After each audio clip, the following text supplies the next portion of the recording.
Good evening. We're ready to begin. The Planning Commission meeting is called to order. This meeting has been properly noticed and posted in compliance with the open meeting law. We're live on KCLV Channel 2, and this meeting will be rebroadcast Saturday at 10 a.m. and the following Monday at midnight, Tuesday at 5 a.m. and Thursday at 6 p.m. Will everyone please stand for the pledge? I pledge allegiance to the flag of the United States of America and to the republic for which it stands, one nation, under God, indivisible, with liberty and justice for all. Almost an injury with Steve already. Madam Clerk, would you please call the roll? Yes. Chair Truesdale? Present. Vice Chair Ellsworth? Here. Commissioner Goins? Present. Commissioner Evans? Present. Commissioner Trowbridge? Present. Commissioner Quinn? Here. Commissioner Flangus? Here. Thank you. I'd like to call your attention to the information printed in your agenda concerning our actions, the appeal of and review process, if appropriate. Please read this carefully, and if you have any questions, staff is available. Also, the second page of the agenda contains our rules of conduct. We appreciate you adhering to these rules so we can have a smooth meeting. Can we have a motion with regard to the minutes of the May 13th Move for and May 27th? Move for approval. Any other comments, corrections? Please cast your vote.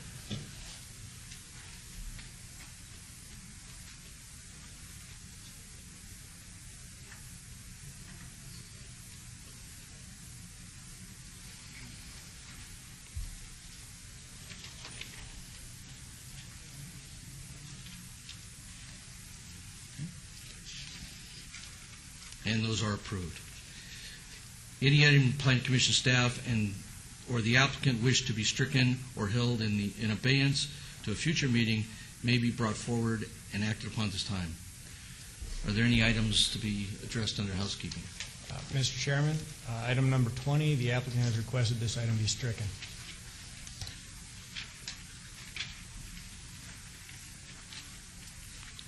Anything else?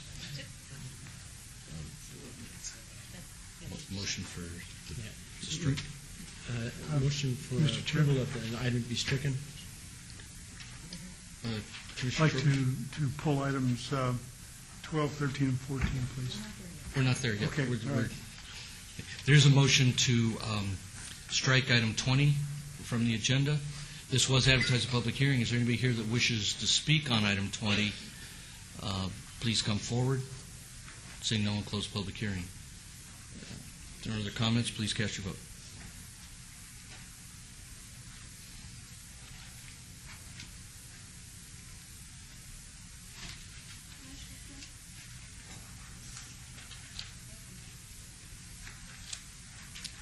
Thank you. We have no consent items. Now we go to our one motion, one vote. The following are items that may be considered in one motion, one vote. They are considered routine, non-public, and public hearing items. All public hearing items and non-public hearing items will be opened at one time. Any person representing an application or a member of the public or a member of the Planning Commission not in agreement with the conditions and standard conditions for the application recommended by staff should request to have the item removed from this part of the agenda. Our one motion, one vote items. Item 6, ZON 38056, applicant City of Las Vegas, owner School Board of Trustees. Item 7, ZON 38057, rezoning, applicant City of Las Vegas, owner School Board of Trustees. Item 8, ZON 38058, applicant City of Las Vegas, owner School Board of Trustees. Item 9, ZON 38059, applicant City of Las Vegas, owner School Board of Trustees. Item 10, VAR 38100, applicant owner United States of America et al., to allow a 10-foot screen wall and a 16-foot retaining wall where 8 feet the screen wall is and a 4-foot retaining wall, maximum height allowed. Item 11, RQR 38143, applicant Summerlin Massage NV LLC, owner JMK/Boca Pad LLC. Item 12, SUP 38211, applicant Walgreen Company, owner PP Land LP. Item 13, SUP 38213, applicant Walgreen Company, owner Centennial Gateway LLC. Item 14, SUP 38240, applicant Walgreen Company, owner F. Quentin Brown. Item 15, VAC 37529, applicant City of Las Vegas, owner Kenneth Clark. And item 16, VAC 38252, applicant owner Abraham Schiff. Are there items that anybody wish to have pulled from this part of the agenda? Yes, I'd like to have items 12, 13, and 14 pulled for discussion. 12, 13. Any other items? Okay, all of these items were listed as public hearing items. Was there anybody here wishing to speak on these items? Please come forward. Seeing none, we'll close the public hearing item. Can we have a motion on items 6 through 11 and 15 through 16? So moved for approval. Is a motion for approval on those, on the one motion, one vote items? Please cast your vote.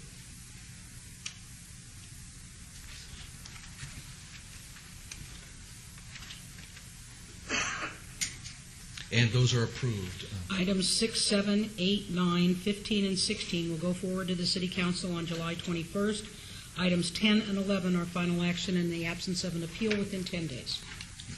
Now we'll go to item 12, SUP 38211, applicant Walgreen Company, owner PP Land LP, for a 74 square foot accessory packaged liquor off-sale use within an existing 14,802 and 20 square foot retail establishment. Item 13, SUP 38, oh, these are separate items, never mind. We're at item 12. Mr. Chairman, the site location is well suited for the use since it is located within a large shopping center. Staff recommends approval since the retail establishment with accessory packaged liquor off-sale use meets all minimum special use permit requirements, and if the request is denied, the existing retail establishment would remain as it is. Good evening. Good evening. Sorry, is it on? Jennifer Roberts of Lionel Sawyer and Collins, appearing on behalf of Walgreens. I'm here to answer any questions you may have on this location.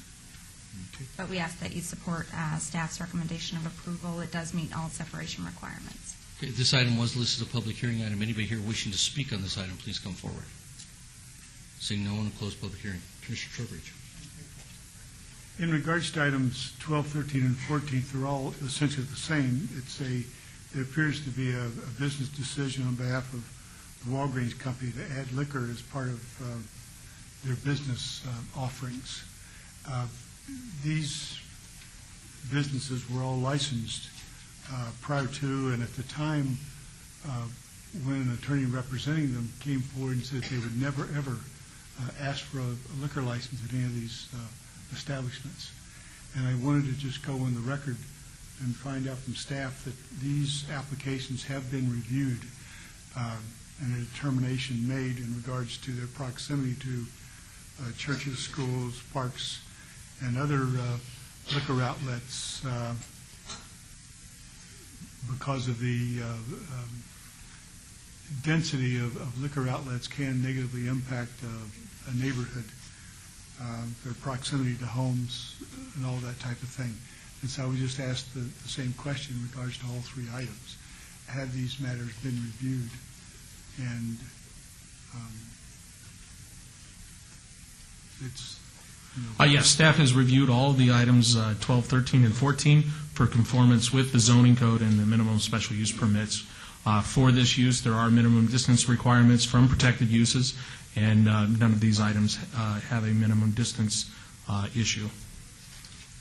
If I may just add to that, Chairman and Commissioner, the maps of all protected uses and all other alcohol sales within the proximity are provided in each of the applications for your review. So that data has been gathered and analyzed and is before you this evening. Thank you. Mr. Chairman, Commissioner Evans. I basically don't have a problem with these, but I too, Commissioner Trowbridge, have heard the same concerns that some of these were approved originally with a representation that they wouldn't have liquor sales. My question would be, though, do these have a period of review automatically attached to them, either administrative or public? No, sir, they do not. That is not proposed at this time, but of course, the Planning Commission may add that condition if you wish to do so. And I will just elaborate on my concern a little bit. Most of these locations I don't think would be really an issue. It's just an accessory that the store would have. You know, you stop in and get a six-pack of beer or whatever. But I do know that some of them in the urban areas, there's a fair saturation, and some of these stores are surrounded by a lot of mischief. And, you know, it should just add yet another, none of them are on tonight's agenda, but to add yet more alcohol sales without some kind of protection for the public to be able to review it at a later date to ensure that there weren't any problems would give me a great deal of comfort. Thank you. If I could simply continue, is that I frequent the Walgreens in my neighborhood, and the display of merch is there's toys, there's all kinds of things to attract all generations, and it does give me concern that now we're going to, and the Walgreens that I go to is jam-packed. I don't know what product line they would eliminate so they could add alcohol, but it's set up, and the business model previously had been to attract, you know, all ages, and now we're leading more towards adult type orientation, where if you go into a liquor store, you know what you're going in for.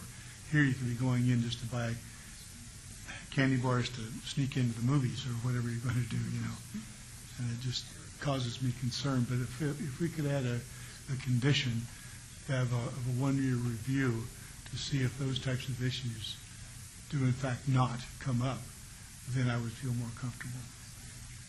Can I make a few comments? Yes. Thank you. Just to first address some of the concerns, the applications here each represent less than 1% of the retail floor space for the Walgreens, and as designated on the floor plans, the location of the alcohol is near the cash registers where it's clearly visible, and so it can be easily monitored by the cashiers. As far as the locations, you know, I know my understanding is that Walgreens did have alcohol a number of years ago, and its corporate policy decided to eliminate alcohol sales probably in the 1990s. However, back just recently, they decided to reinitiate the policy to sell alcohol, you know, for a variety of reasons. One being that, you know, the economy, they're looking for additional sources of revenue, as well as a lot of the drugstores in Las Vegas offer liquor as part of their retail sales. So they wanted to remain competitive with their competitors, with drugstores that are located within Las Vegas. So, you know, we'd be happy to, you know, address any of the concerns. You know, obviously there's restrictions, there's legal restrictions that prevent consumption of alcohol on the premises. You know, Walgreens does have a policy, and legally, again, they cannot sell to minors. And so they're, you know, and I know that there have been locations where they have a period of review to address some of the concerns. But I think, you know, these are highly commercial, or they're surrounded by other commercial uses, and the location would be appropriate. They meet the distance separation requirements, and so we just would ask that you follow staff's recommendation. Okay, would you accept the additional condition that we have a one-year review, and what would be reviewing would be were there complaints regarding violations of the various laws applicable to the sale and consumption of alcohol within the region? If the Planning Commission would like to add that condition, you know, Okay. Walgreens would accept that. Okay. Just a couple comments, because I understand Walgreens' model and what they're looking at, but sometimes the words of the applicant, come back to haunt them.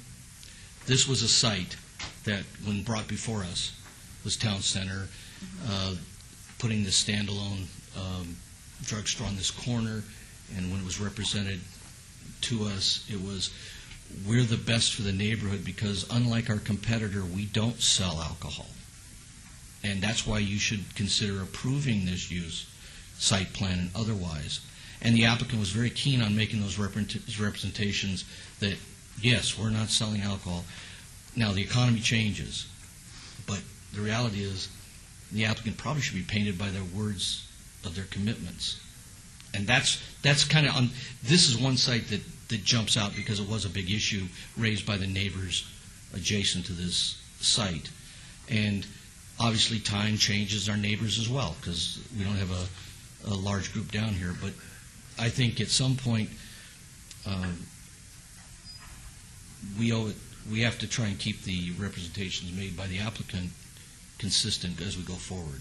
And I'm not saying that the 1% change doesn't. When you talked, one thing you raised is you talked about your policies with regards to minors and such. Question, with regard to liquor sales in this type of setting, how do you deal with shoplifting issues with minors? Because from what I understand, most of the retailers like this have a hands-off policy, which would be rather scary in a neighborhood where you have a lot of kids. You know, I don't know the policy for this location as far as how they treat shoplifters. I mean, that's something I can check in. Because I think as this economy changes, that may be a bigger issue for some of these locations. Mm-hmm. But I know the location of the alcohol is placed so that it can't just be immediately accessible upon entry into the store. Okay. Mr. Chairman, Commissioner Ellsworth. I don't like it. I'll shoot straight with it. I don't like it when an applicant comes in and says, we're never going to sell alcohol, and then within a couple of years they want to sell alcohol. I can't handle that. That's so dishonest and disrespectful to the neighbors there. I mean, look around there. You've got thousands of homes right around that area, and there's alcohol already being sold. There's plenty of places to buy alcohol there. The argument that we need this because the economy has changed, I don't buy it. I don't buy it. I can't support it. And I think it's quite disingenuous to have you come in here, not you personally, I'm talking about the company. Come in here now and ask for it when you've already promised that it wasn't going to be sold at this site. So unfortunately, I won't support your application. As to number 12, Stan. Any Commissioner? Just a couple of comments. I kind of agree with Commissioner Ellsworth, and item 14 is in my ward on the corner of Lake Mead and Jones, and I can tell you that corner in Ward 5 is one that we constantly take a look at because of the number of incidents that happen in the apartment complexes. But I've been just under the belief that I was always been told drugs and alcohol don't mix. And so now we've got people going in to pull their prescriptions, and then they can pull a six-pack, and who knows what may happen at the intersection. And that's my concern, as well as the fact that it was stated publicly that the organization would not serve alcohol, and now we come back. And I don't know if this is driven because as we see a trend with our big boxes, our super Walmarts, everybody wants to have everything in one, so it's one-stop shop for everything. But I don't know why Walgreens is going to this, but you can't get everything in a Walgreens. You can't get every product line that's out there, and those are just my comments.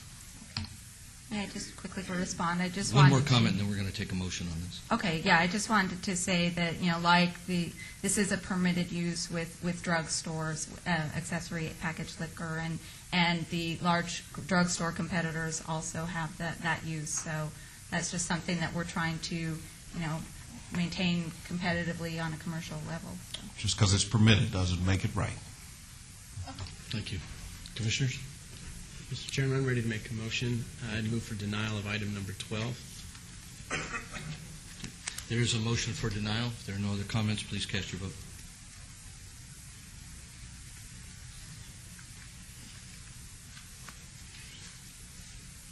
A yes vote is for denial. And that is denied, and that is final action unless appealed within 10 days. 10 days. Okay. Item 13, SUP 38213, applicant Walgreen Company, owner Centennial Gateway LLC, for an 82-square-foot accessory package liquor off sale, use within an existing 15,000-square-foot retail establishment at 5610 Centennial Center Boulevard. Chairman, if I may. There was quite a bit of conversation about 13 and 14 as a part of the item 12 application. I would just ask that you adopt the item 12 conversation for 13 and 14 specifically. Okay, so by reference, we can include those comments? Yes. Okay, thank you. Staff?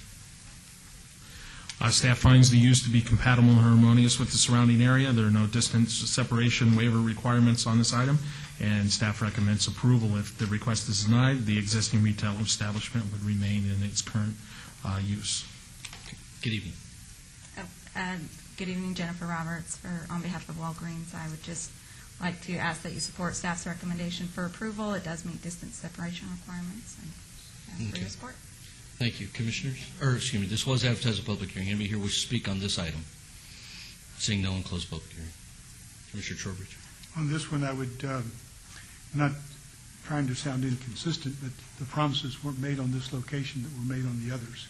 And so in regards to item number 13, special use permit 28213, I'd make a motion for approval subject to all staff conditions with the addition of a condition that states there'll be a 1-year review. That would be that there shall be an administrative review 1 year after issuance of the business license for the liquor use. And I agree with Commissioner Trowbridge. This one, there weren't promises made. There weren't the neighborhood issues, and I will go ahead and support this item. So if there are no other comments, please cast your vote.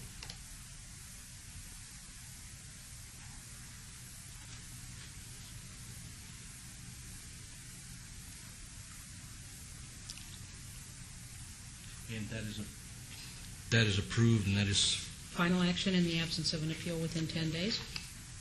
item 14, SUP 38240, applicant Walgreen Company, owner F. Quinton Brown, for a 79-square-foot accessory package liquor off-sale use within an existing 13,905-square-foot retail establishment.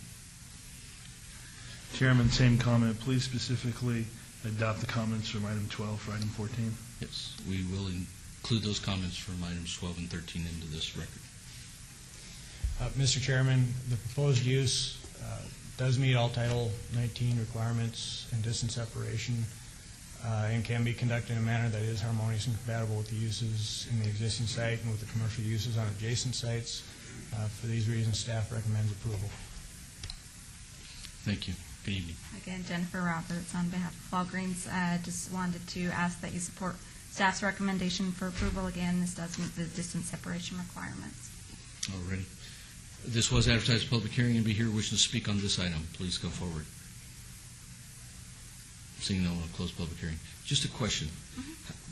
How do you go from 7982 to, or it seems like you'd be better off just rounding these all off at 85 feet. I'm just curious. It just goes along with the floor plan for each location, right, which ranges in size. No problem.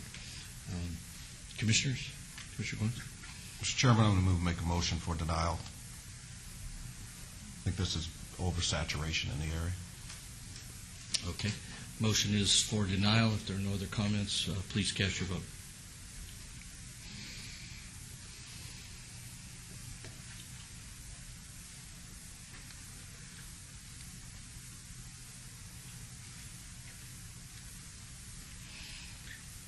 And that is approved, and that is final action unless appealed within 10 days. Right? The application was denied. Right. The motion was approved. Motion was approved for denial, and that is final action in the absence of an appeal in 10 days. Thank you. Okay. Thank you. Now we go to our public hearing items. Items 17, 18, 19 are related items. Item 17, GPA 37823, applicant owner CT1 LLC, from low-density residential to SC Service Commercial at 7204 West Craig Road. Companion item ZON 37824, from RE resident estate to C1 limited commercial.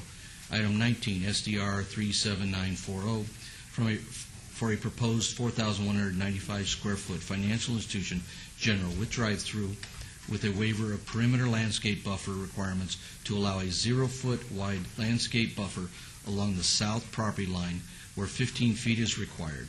Staff?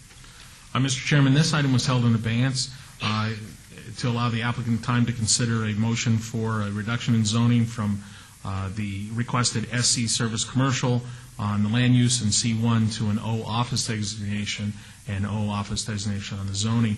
In regards to the applications themselves, once again, the staff can support the applications as the land use and zoning are compatible with the surrounding area. And in regards to the site plan, the waivers are minor in nature, and staff does recommend approval. Please note we have received additional protests since publication. Good evening. Thank you, Mr. Chairman, members of the Commission. My name is Warren Hardy, representing the applicant CT1 LLC, address 5070 Arville, Suite 4, Las Vegas 89118. Mr. Chairman and Commissioners, we very much appreciate the opportunity to have additional time to kind of put our heads together, sharpen our pencil, have a few additional conversations with you folks. We really went back to the drawing board as we did the first time after the first application we submitted for the fast food restaurant wasn't deemed acceptable.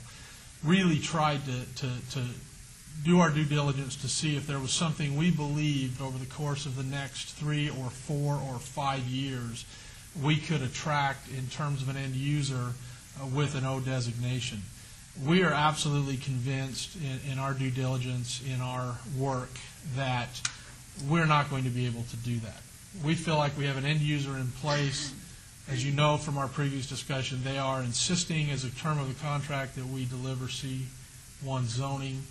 We don't have any option, we believe, but to go forward with that, make that request. If that's denied, take that appeal to the city council to try to get C1 zoning. We just feel boxed in. Again, our intent is to do a bank. Our original application that I submitted was for O zoning. When we learned that it was not going to be acceptable to our end user, then we withdrew that and submitted the C1 zoning. We have no other fish on the hook. We don't believe there's going to be an opportunity to get any other fish on the hook, for lack of a better term, in the near or long term. And so we're just going to place ourselves at your mercy, and regrettably say that we've got to have the C1 zoning to keep this potential tenant, or we're out of business. And if it pleases the chair, and if the commission will indulge, I'd like to have the applicant, Mr. Phil Zobrist, just say a couple of words if that's acceptable to the chair. Yes.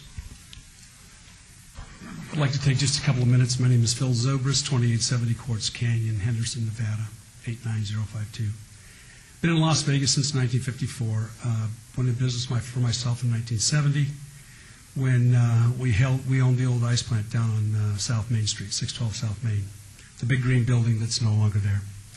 When the railroad terminated our lease, we had to move. We did not choose to move out to an industrial park. We chose to go down on Four Master Lane across from the cemetery and bought the old Pepsi building that had burned down. In 1983, we rebuilt that as an ice plant and then expanded it. We feel like we're a pretty good citizen for the city of Las Vegas. In 1990, 89 and 90, I worked closely with the city of Las Vegas, Mayor Lurie, the city manager, Ashley Hall, and then later with Randy Walker on the redevelopment of Dean Bonanza. That area, when we first went to it, my partners thought I had lost my mind, thinking, what are you thinking? We're not moving there. Our facility that we were in out in the county next to the Rio Hotel was being acquired by the Rio through a 1031 exchange. So we needed to move, and I chose to move back into the city of Las Vegas and work with the redevelopment agency. We were able to take 22 acres where the Salvation Army was located, for those of you who have been here a while, and remove the undesirable elements within that area. We took that 22 acres and converted it into a state-of-the-art distribution facility, the Valley Foods property. I was the CEO and directed that entire project. We kind of look at infill projects. We don't go out on big 20-acre sites and go out in the middle of nowhere or where we think development's coming. We literally look at infill projects. You may or may not know that my current project is at Cheyenne Martin Luther King, another infill project. Jimmy's Market, along with Dollar Tree at Carl's Jr., and several other tenants. When we had the opportunity to take down this piece of property, I looked at it as a particularly really good opportunity for an infill project. The Carl's Jr. people came to us. That didn't work out. The people in the area didn't like the idea, so we backed off. We did our survey and came back with 86% approval rating for a bank. We were able to get a contract with the bank, and that's the only possible tenant that we have. Our contract requires us to deliver C1 zoning for a bank to be built there. I apologize. I don't really have any other options. If we don't get the C1 zoning, we won't have a bank. Unfortunately, that corner is an infill project. It's unsightly. And once again, we sit there we're asking for C1 zoning when our neighbor does the crematory, which would require C2 zoning in the city. Yet, they're allowed to operate their crematory, three different ones, but we're not being allowed to get the C1 zoning for a bank. Any questions I can answer? No, thank you. This was advertised a public hearing. Anybody wish to speak on this item, please come forward. Thank you, Todd Farlow, Now, 214. there are 2 microphones. If you'll come on forward, we can line up, we can move through any comments in a fairly quick manner. Thank you, Todd Farlow, 240 North 19th Street. The applicant says that he's running out of options, but let me throw out an option. In the Bay Area, just south of Bay City, there's a pet cemetery there that has a mausoleum, and they have what they call perpetual care. These people make a fortune, an absolute fortune in that. And I would just think that this would be, and it's a beautiful thing, they put, people love their pets. Anyway, I just think that this would be the ideal location for something like that. Thank you. Thank you. Good evening. Thank you. Lee Dusbeck. I live at 9355 in West Helena. Last meeting, I think I heard one of you mention that you were surprised that there weren't more people down here for this item. I have something on the overlay here. I don't know if you can see that or not. This picture was taken just a few days ago. As you can see, it's like 2 months behind on the date. So it's, with all the postponing that this item's had and then not being posted properly, you can imagine why people don't know what's going on down here. I'd like to say that when Larry Brown was the commissioner down here on the planning, he fought very hard and promised us that there was no commercial going to be west of Tenaya. And he held that promise his whole time here. I'm kind of surprised that you guys haven't remembered that, because I know there's been several applications that's come up in the years on that. Last month you had mentioned, and I agree, you're going from an RE zoning to a C1. You can't be more at odds on a zoning like that. I think it comes down to a basic question. Why? Is there a need for it? And you could argue if somebody can live there, this person's been living there 20 years. There's people living on opposite corner, right across from that. Or is it that there's just no commercial land left to put a bank? That's not true. Right across the street, there are pads available. There's a half-empty, maybe more, commercial complex that's begging for tenants. So I don't see the need when you can go 300 feet over and there's all the room you need for a bank, whatever you want to put in there. I guess that's all I have to say. I was going to say that the applicant says he's boxed in. He's obviously, from what he was saying, he's a spec builder. And he took a chance on this. He bought RE zone, hoping to change the zoning on it and flip it.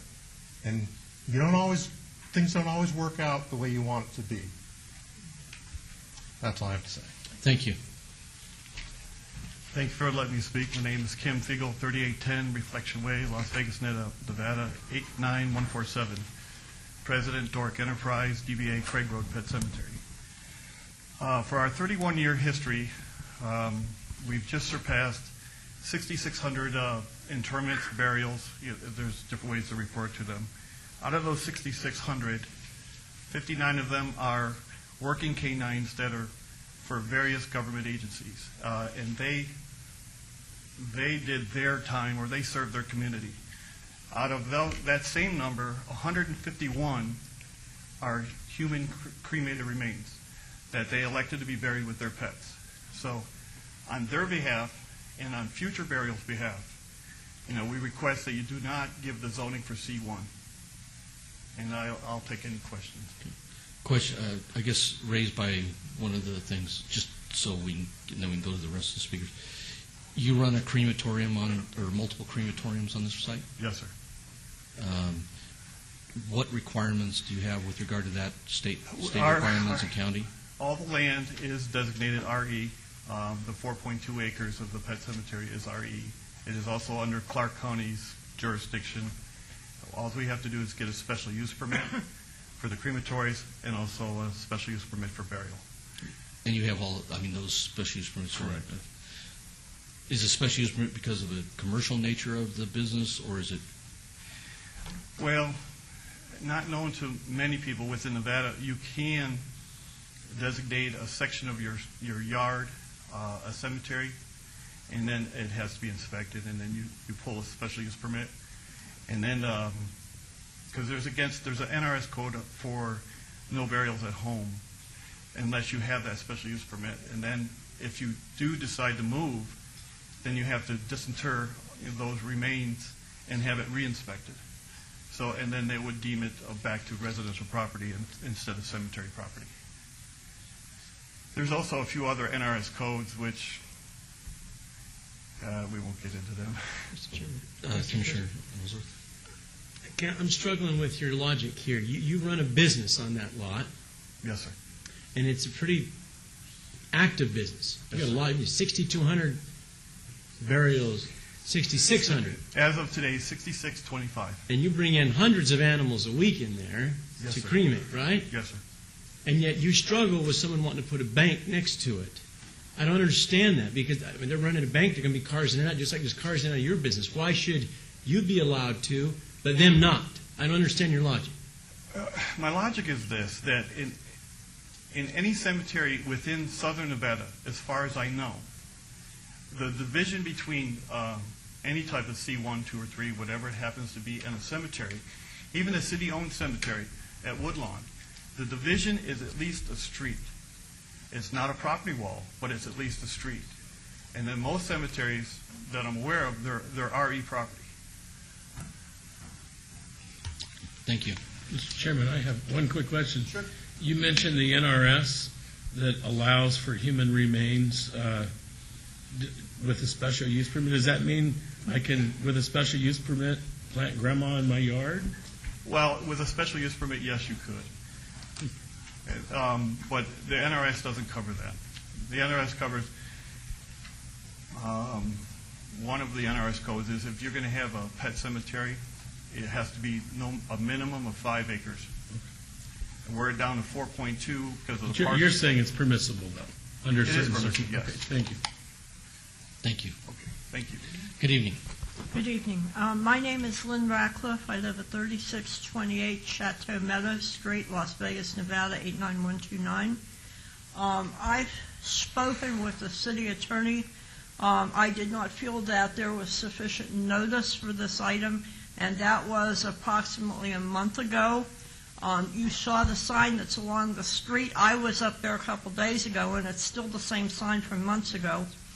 I have a dog that's buried in the cemetery.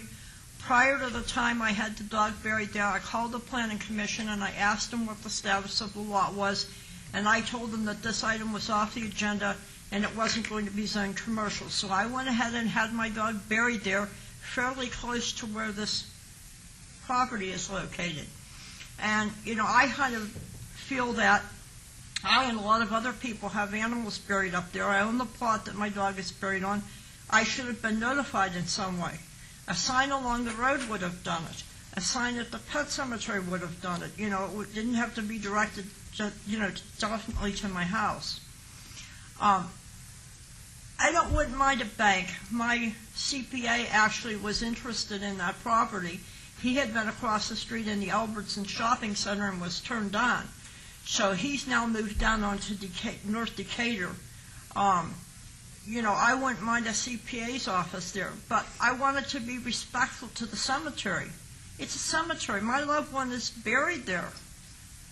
I don't know how else I can explain it to you. I'm extremely distraught about this. Thank you. I do understand your concern. I'm going to let the city attorney address the notice issue, because just to clarify it for you. Yes, certainly. Thank you, Mr. Chairman. The conversation that the person in front of us and I had a few weeks ago was with regard to whether or not each of the people who had loved ones interred in the cemetery was entitled to specific mailed notice from the city of Las Vegas. What I indicated to her is that our code requires specific notice to each owner of real property within 1,000 feet of the application. It turns out that the people in the cemetery aren't owners of the... what I did was I asked her to send us proof that she was in fact an owner of her plot where her animal was interred. I didn't hear back. It's my understanding that the people that are under contract with the cemetery have perpetual licenses to have their pets interred. Therefore, under our code, under state law, no personal notice would be necessary. Thank you. And if I may, with regard to the signage, the posting of the sign, when an item is posted, the red and white sign that you saw, it is posted for the initial hearing. When at the hearing, the Planning Commission or the Council obeys the item to a date certain, we do not repost the signs. The sign is there for the original application and stays up, and if the item is obeyed, then that notification is given here at the Planning Commission meeting. But how am I supposed to know when the meeting's going to be? It's publicly announced at the Planning Commission meeting. I don't normally attend Planning Commission meetings, ma'am. Just briefly, that's why in the beginning of our meetings, we talk about where all the postings are. So meetings are properly posted. It's impossible, even in this information age, to reach out to everybody in a community. But A sign by the pet cemetery would have helped. Even a paper sign at the pet cemetery would have helped. and I would have hoped if the pet cemetery felt strongly enough about it, they would have reached out as well. But thank you. Thank you. Mr. Chairman, Todd Rush, 7524 Busch Garden Avenue. I live 4 blocks away from the corner. I myself have been to all 3 of the hearings that we've had on this piece of property. I too questioned the signage at one time and found out, as was stated by the planning director, that they do not repost the sign. It's the original posting, and the way you find out is to come down to the meetings and find out that the issue has been put in abeyance. On the first meeting, there was only one person here, that was I. So if people were really interested, they could have come down. I say that on behalf of the Planning Commission. The other thing is, I've lived in Las Vegas for 33 years. 17 have been at the location that was stated, and that corner has been an eyesore for a long time. I'm being educated by the Planning Commission as time goes on, learning more about zoning and rezoning.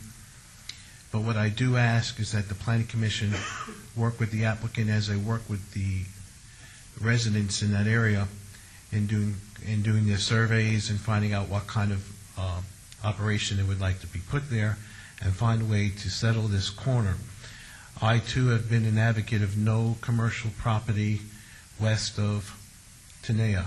I've worked with Larry Brown personally on a lot of issues concerning that. My concern for this corner is that it gets cleared up. It's just a house sitting there, and I don't think any of us really enjoy seeing that house just sitting there with it being unoccupied. I'm waiting for people to move in there unannounced and to take stake, but that hasn't happened yet. My true concern is if it is zoned C1 and the bank pulls out. That was stated at the last planning commission by the commissioners, and I do appreciate the concern also by them. What happens in that effect? So if you can work with the applicant some way so we can put a bank there, I personally, as a resident of that area, would appreciate it very much. Thank you. Mr. Chairman, may I ask a quick question? Commissioner Evans. I'm not real clear. You're for the application, or you're against the application, or you're for the application if the zoning could be changed? I'm not, maybe... My ignorance really outweighs myself here, and I apologize. I'm for the applicant to get some kind of bank there. How it happens, I really don't care. So even if it were C1, you're okay with that? I have concerns with the C1 though, too, as was stated. So I guess what I'm saying is working with the applicant whichever way is possible. If it means doing the C1, then that might have to be one of the resolutions that we come to. Okay, thank you. Thank you. Good evening. Hi, Kurt Wyman, 7611 Anatolian Street. I'm in the northwest area up there. I'm also the manager of Craig Road Pet Cemetery. The pet cemetery was there before anything else was out there. Pretty much, there's a few residential homes and then a cemetery. I do agree with this gentleman just said. Something has to be done with the corner.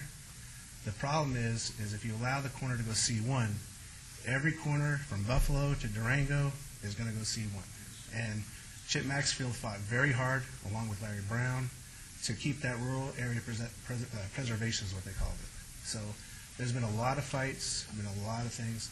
The biggest concern is, just like this gentleman said, all the residents in the area, if you go C1, you're going to set a precedence for every corner up the block.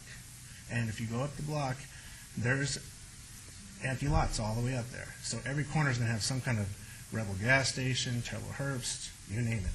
So if you do that, then you're going to turn around and destroy everything Chip Maxfield worked for, Larry Brown worked for, and the residents in that area worked for.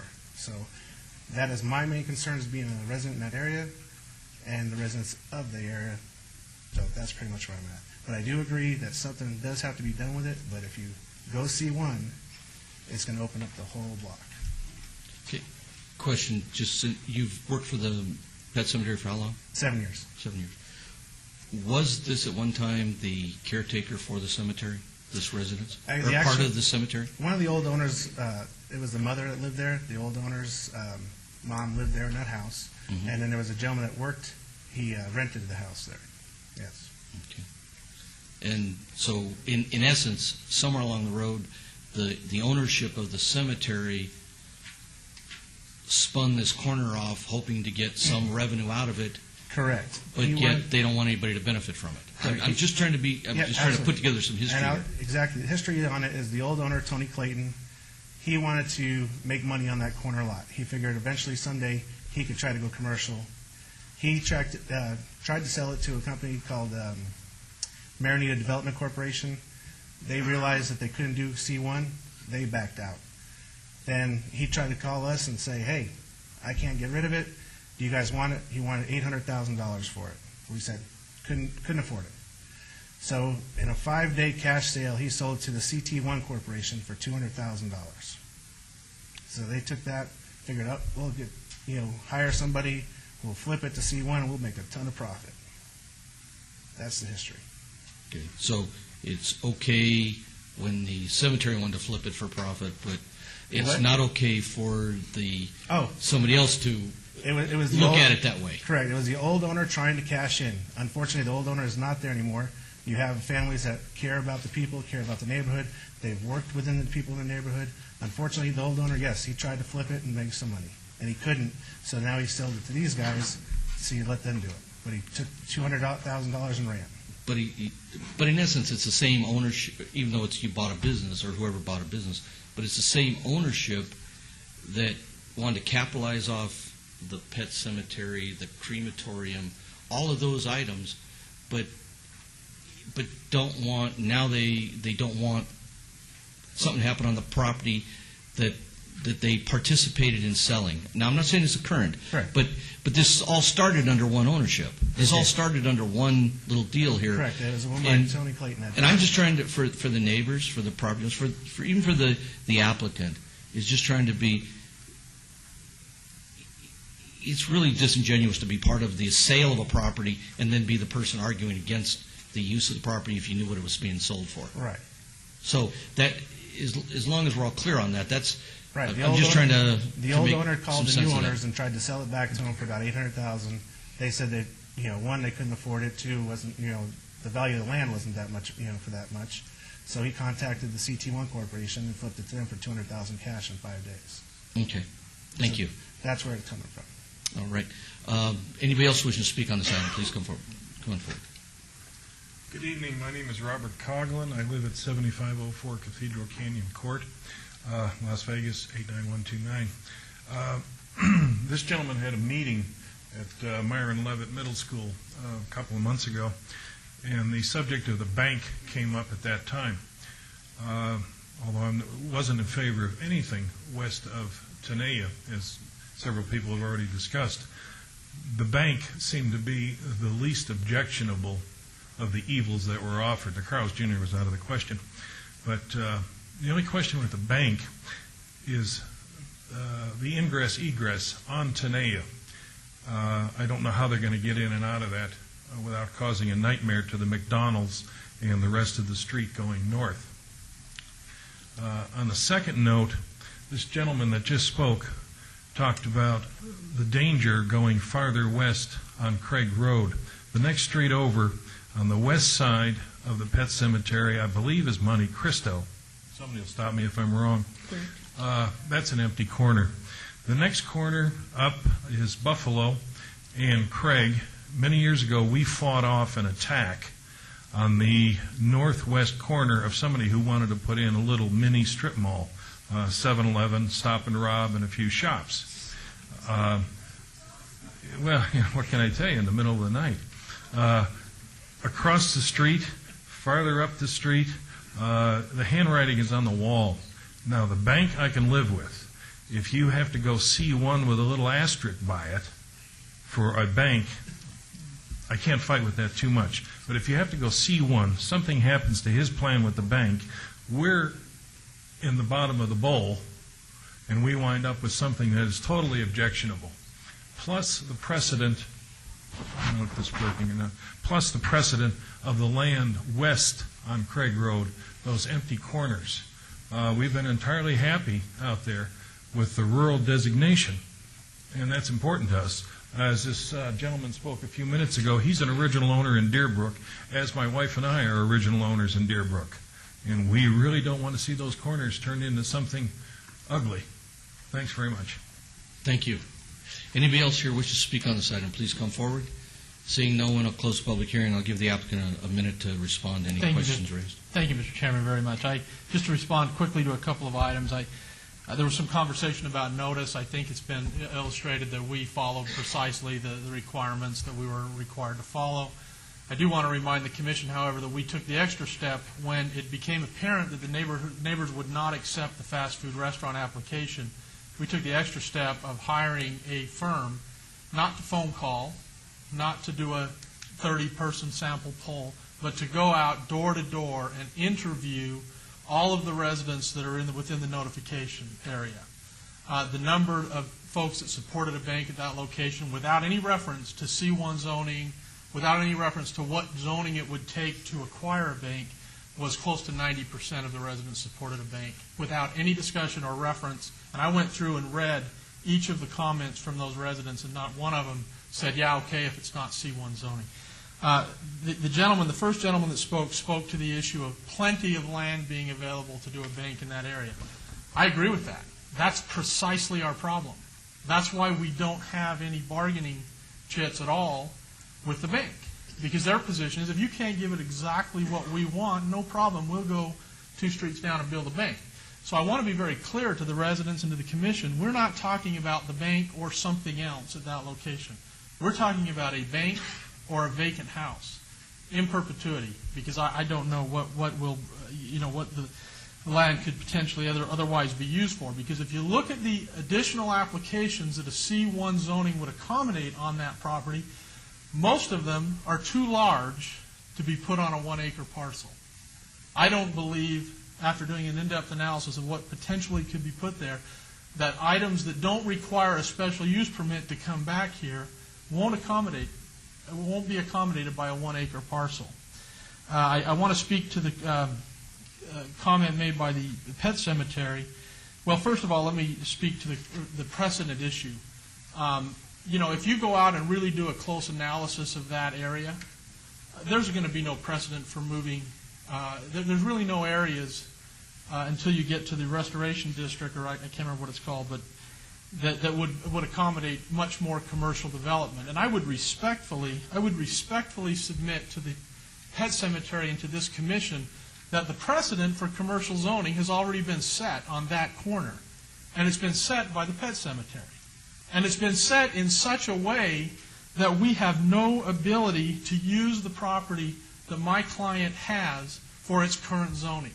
Because of what the pet cemetery has done in a commercial manner with the rest of that property, we have no ability to use the 1 acre we possess under its current zoning whatsoever. So the precedent has already been set.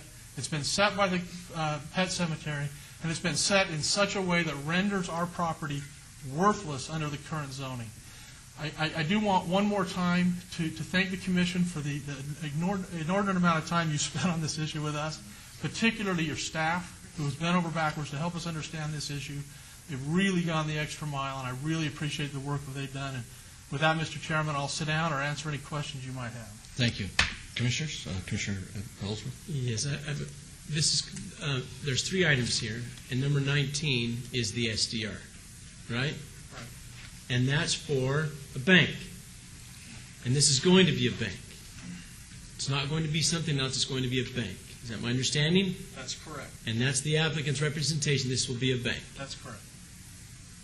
All right. And now... And incidentally, we're willing to accept, I know it's not legal, but we've looked under every jot and tittle for that little asterisk we can put by it. We're willing to accept that.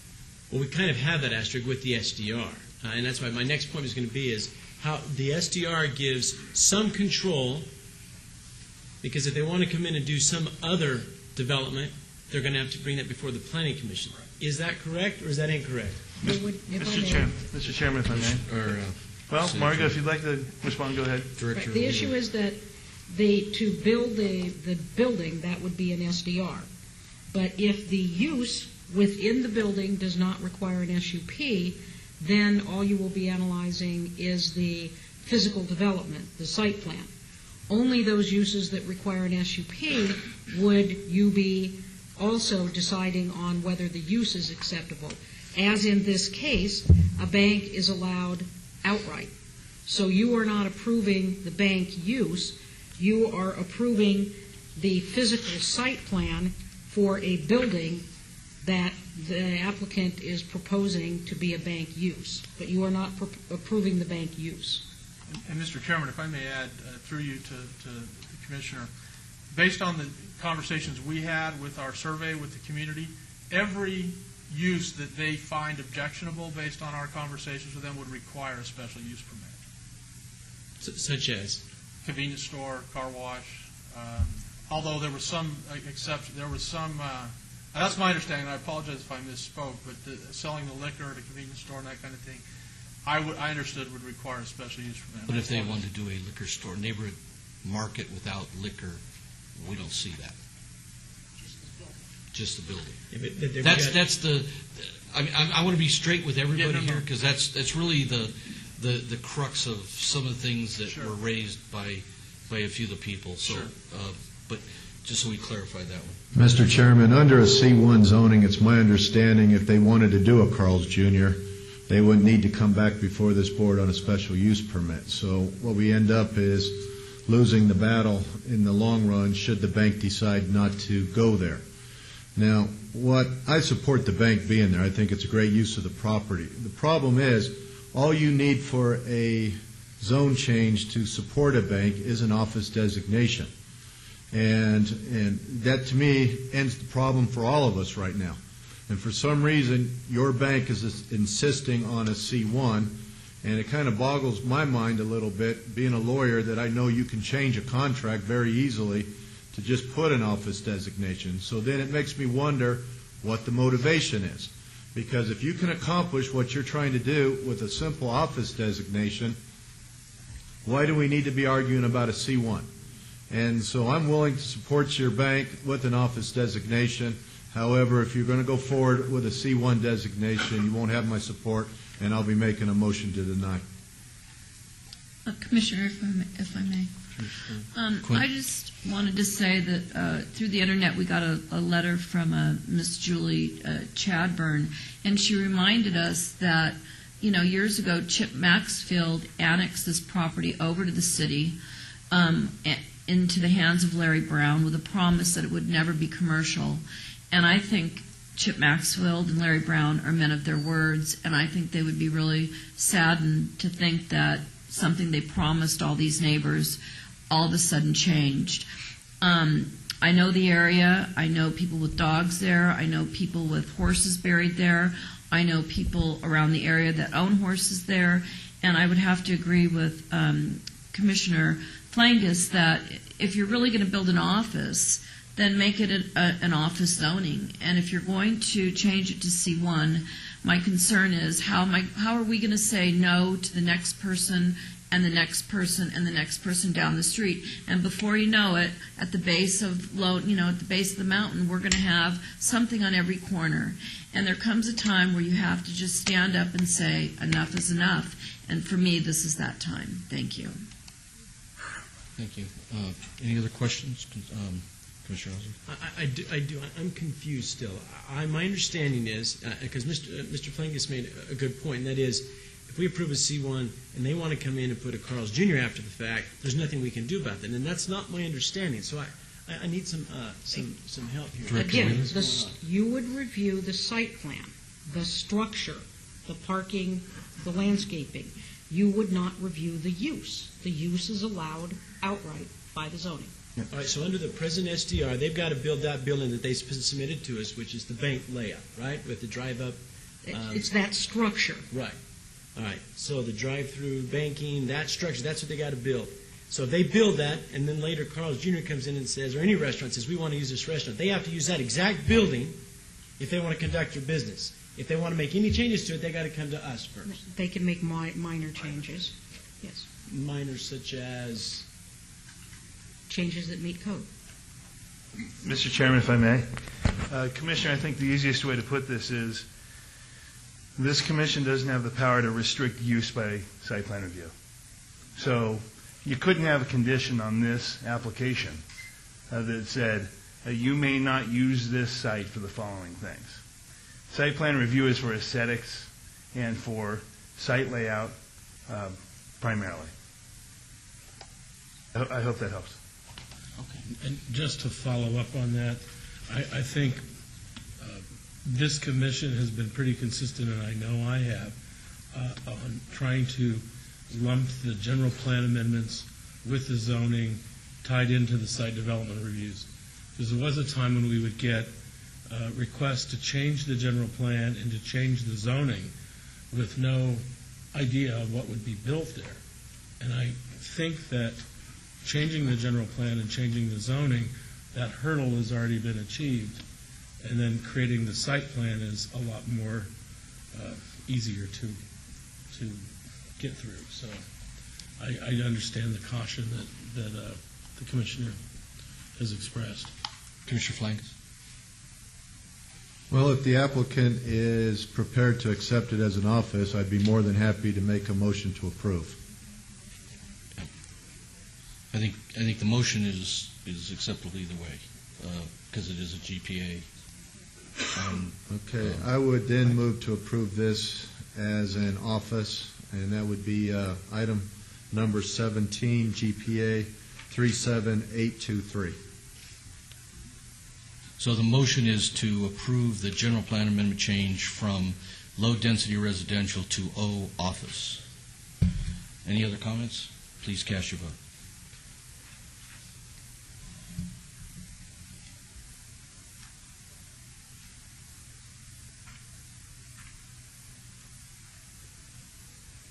And that is approved, and that will go on to City Council 721. Item 18, ZON 37824. On ZON 37824, I would again move to approve it as moving it from RE, resident estates, to O, office. Okay. If there are no other comments, please cast your vote.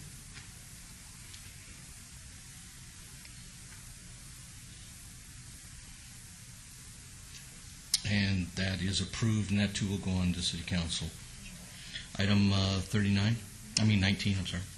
On item 19, SDR 37940, I would move to follow staff's recommendations and approve the item. Okay. Then if there are no other comments, please cast your vote.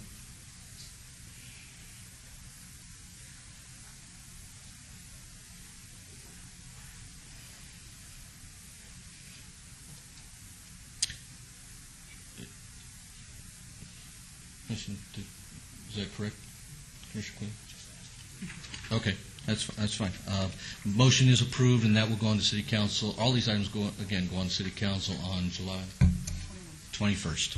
Thank you all for your efforts and all the time that you've spent on this most difficult issue.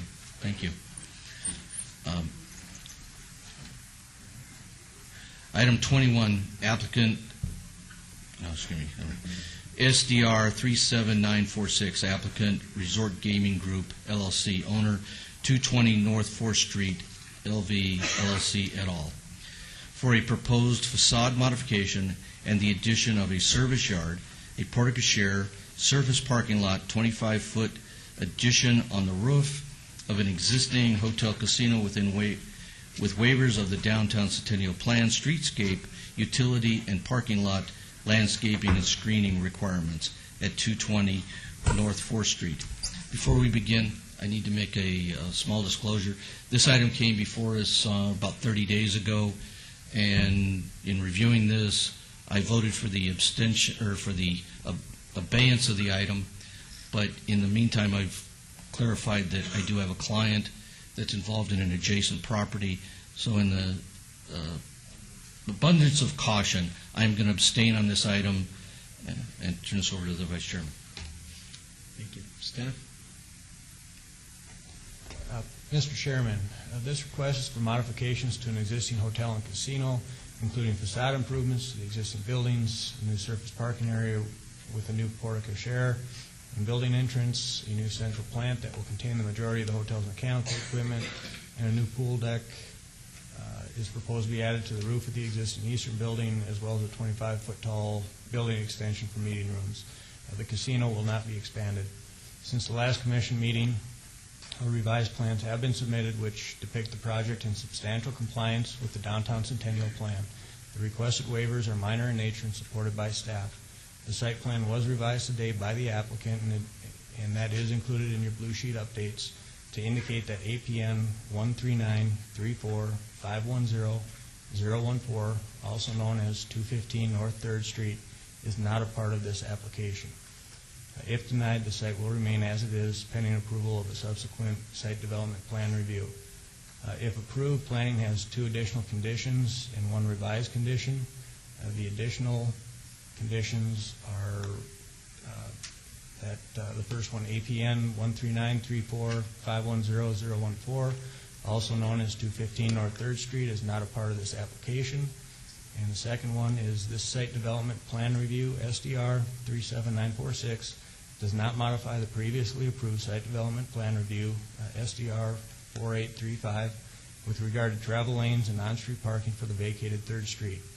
An application to modify SDR 4835 with signatures from all affected property owners or full compliance with all plans and conditions of approval of site development plan review SDR 4835 and vacation VAC 3926 as implemented by Civil Plan Review number 107V 4327 approved on 3/31/05 shall be required prior to issuance of any building permits associated with SDR 37946.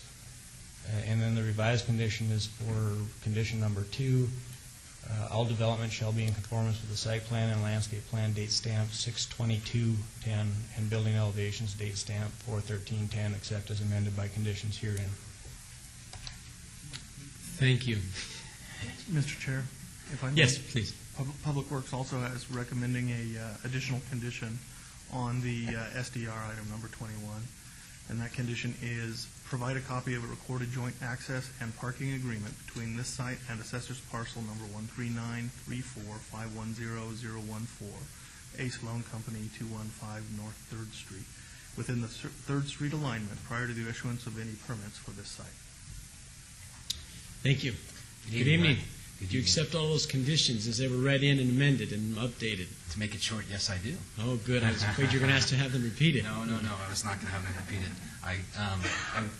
We do accept all the conditions. I'm here to answer your questions. But just briefly, I wanted to thank State your name for the record, Sure. please. Todd Kessler, 206 North 3rd Street, Las Vegas, Nevada, 89101. And again, good evening, Vice Chairman and Commissioners. Since our last abeyance, we've worked very diligently with the staff, and now, again, as you've seen, we have their approval. Additionally, we met with the owners of the pawn shop and have come to what I would say a very common ground as it relates to the parking conditions and the new proposed parking conditions which are part of this SDR. And we have the first draft of a document between us. That's a great starting point, and I think that we'll have a full agreement shortly. With that being said, I'm happy to answer any questions. Okay, thank you. This is a public hearing. All those who would like to speak on the matter, please come forward at this time. Thank you. Todd Farlow, 240 North 19th Street. Could we have this on the overhead, please?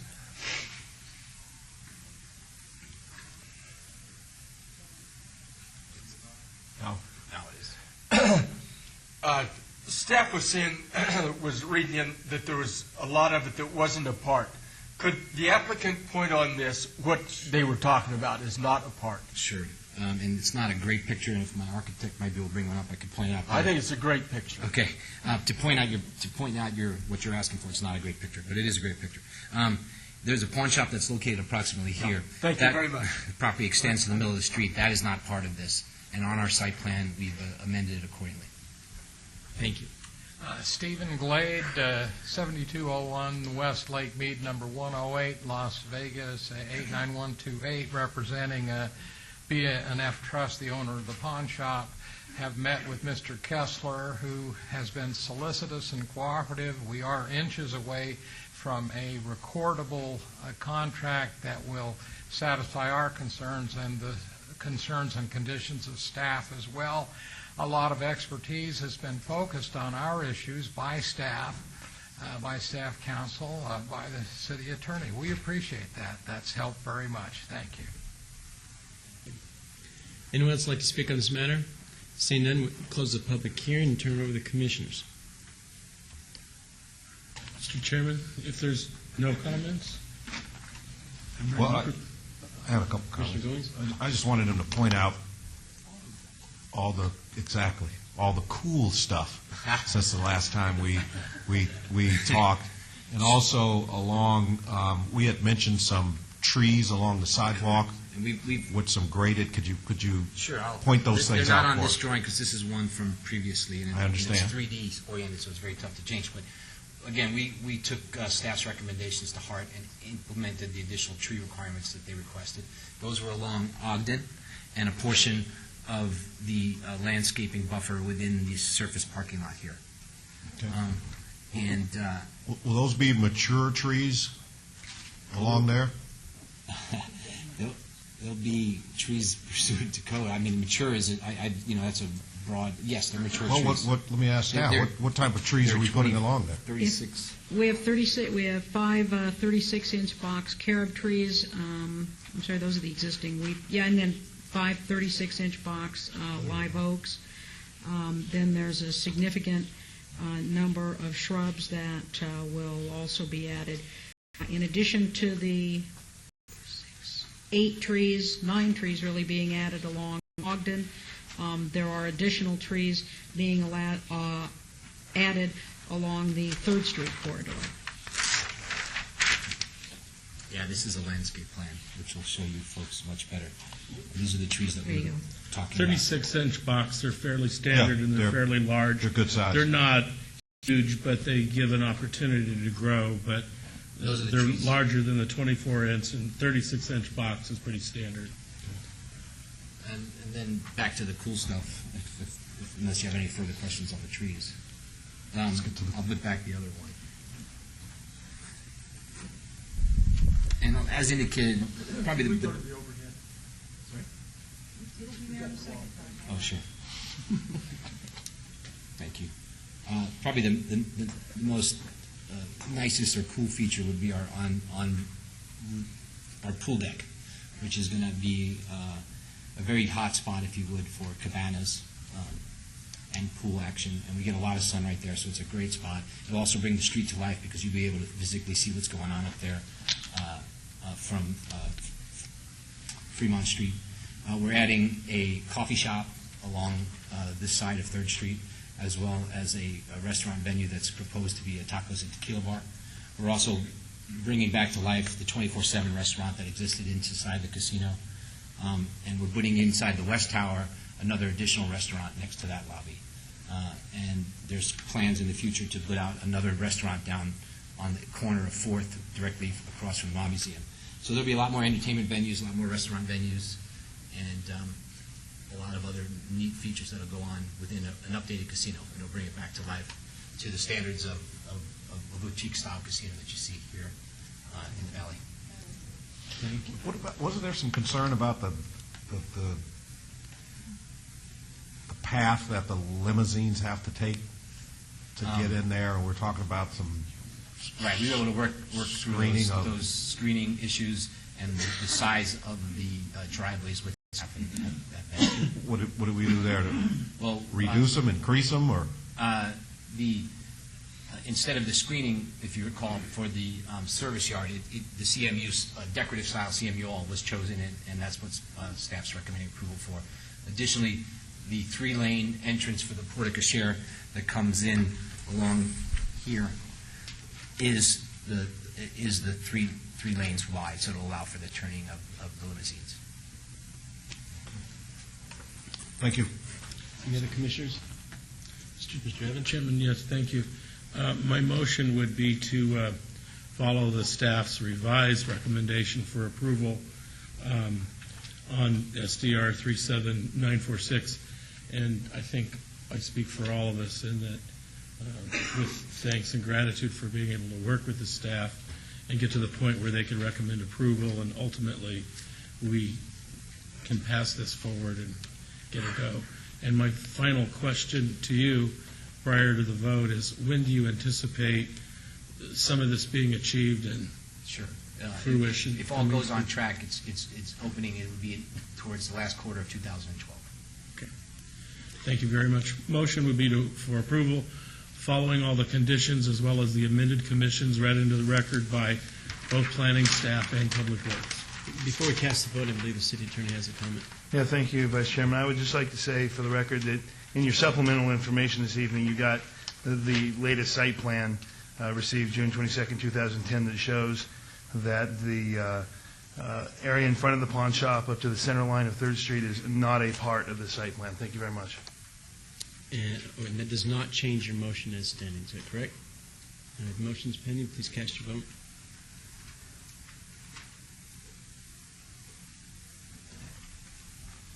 And that motion passes. With Chairman Truesdale abstaining, and that does go forward to the City Council on July 21st.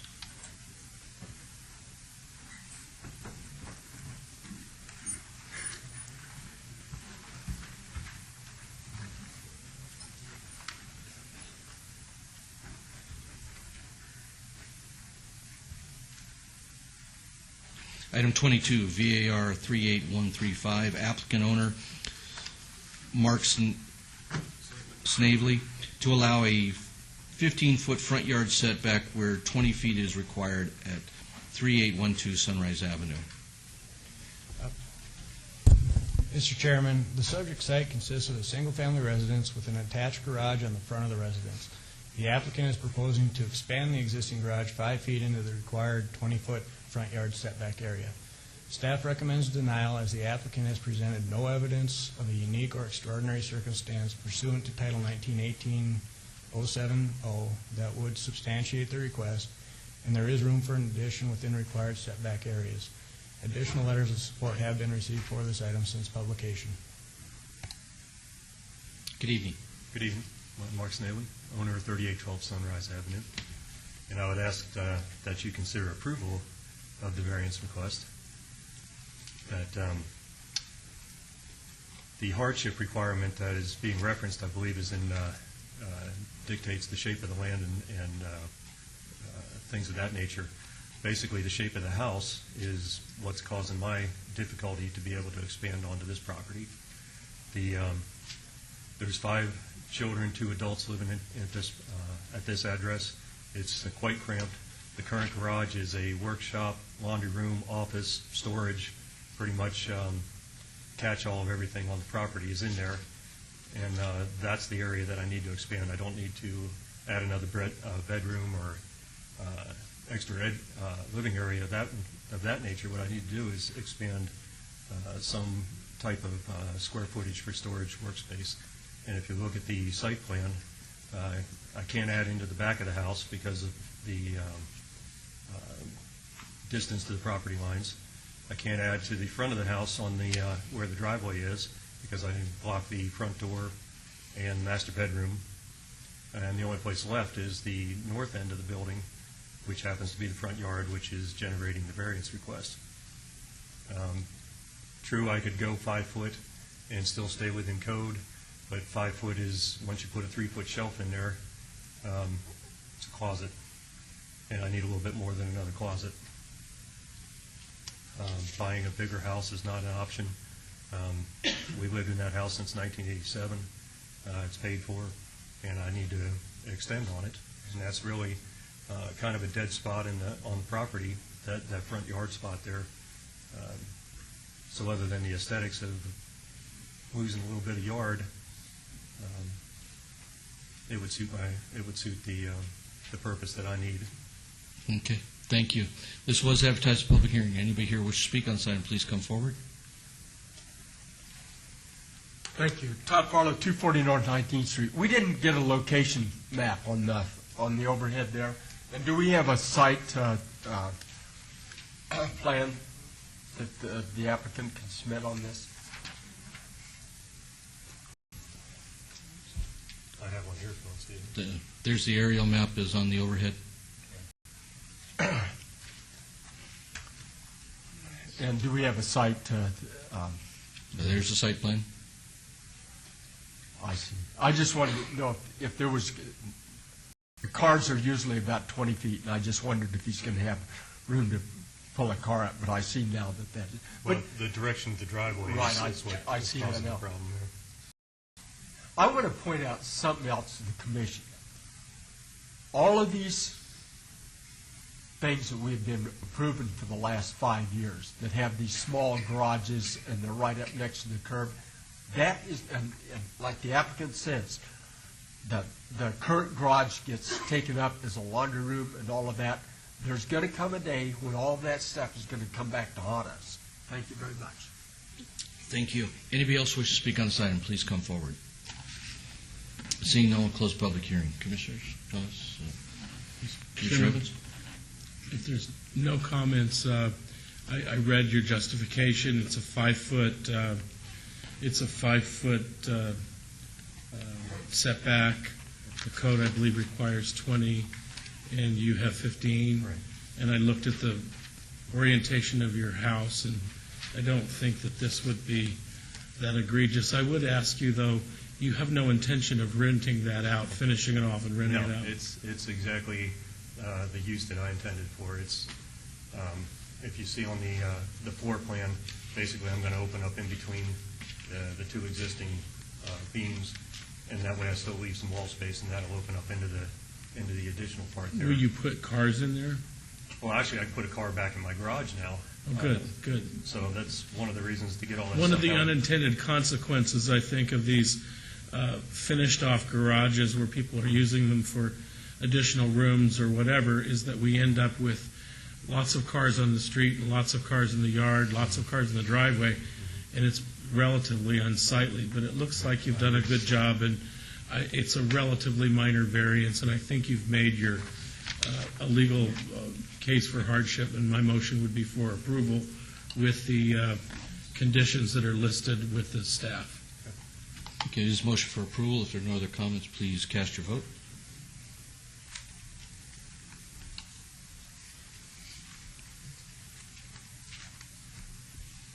And that is approved, and this is final action unless appealed within 10 days.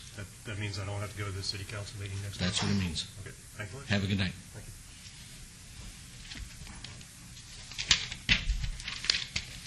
We go to items 23 and 24, related items. 23 is VAR 38195, applicant Stephen Cosmary, MD, owner La Jolla Plaza 2 LLC, to allow 26 parking spaces where 45 parking spaces are required at 2851 El Camino Avenue.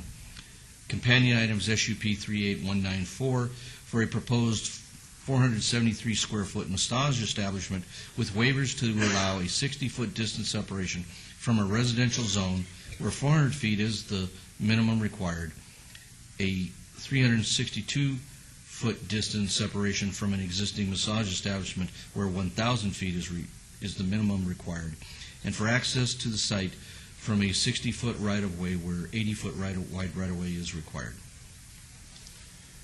Mr. Chairman, there are existing business licenses at the site for a clinic, medical office, and accessory massage. The applicant is proposing to increase the area used for massage by utilizing 3 rooms with a total area of 473 square feet. And this exceeds the maximum floor area of 150 square feet that is allowed for the accessory massage use. Therefore, the special use permit is required. And the applicant is requesting waivers of the minimum distance separation requirement from residential properties and a variance for parking, as the proposed change of use will result in an increased parking requirement that cannot be accommodated on the subject site. The subject location is not suitable for the intensity of the proposed use due to the proximity of the site to residential property to the north, combined with the requested parking variance. Therefore, staff recommends denial. If denied, the use would not be permitted at the subject location, but the existing accessory massage use would remain. Additional protests and supports were received for this item since publication. Thank you. Good evening. Good evening. My name is Dr. Stephen Cosmary. My address is 2851 El Camino Avenue, Las Vegas, Nevada 89102.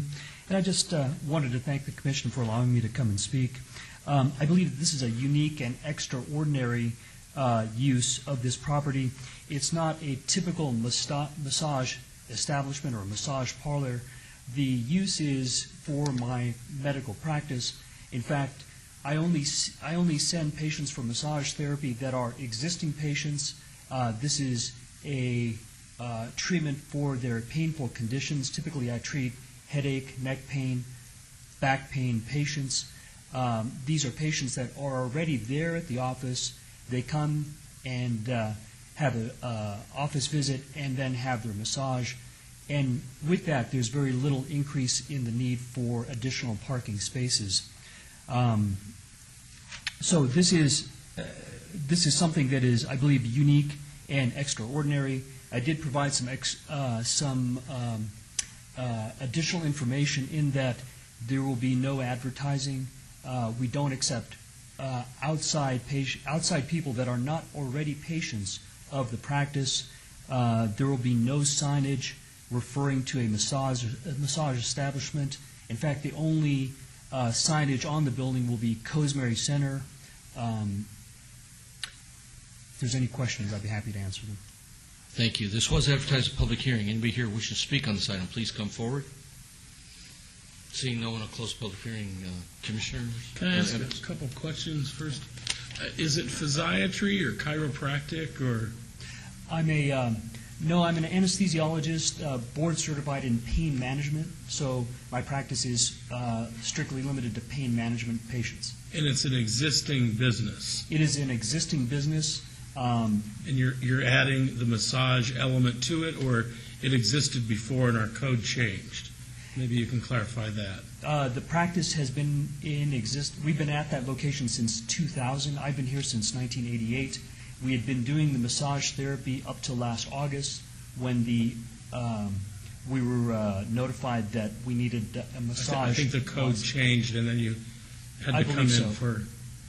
Yes, and that's when we applied for the accessory license, and we've limited it to one room since that time. Okay, so there wouldn't be 3 massage therapists at one time, it would just be one, or? No, at this time, we have the license for one room.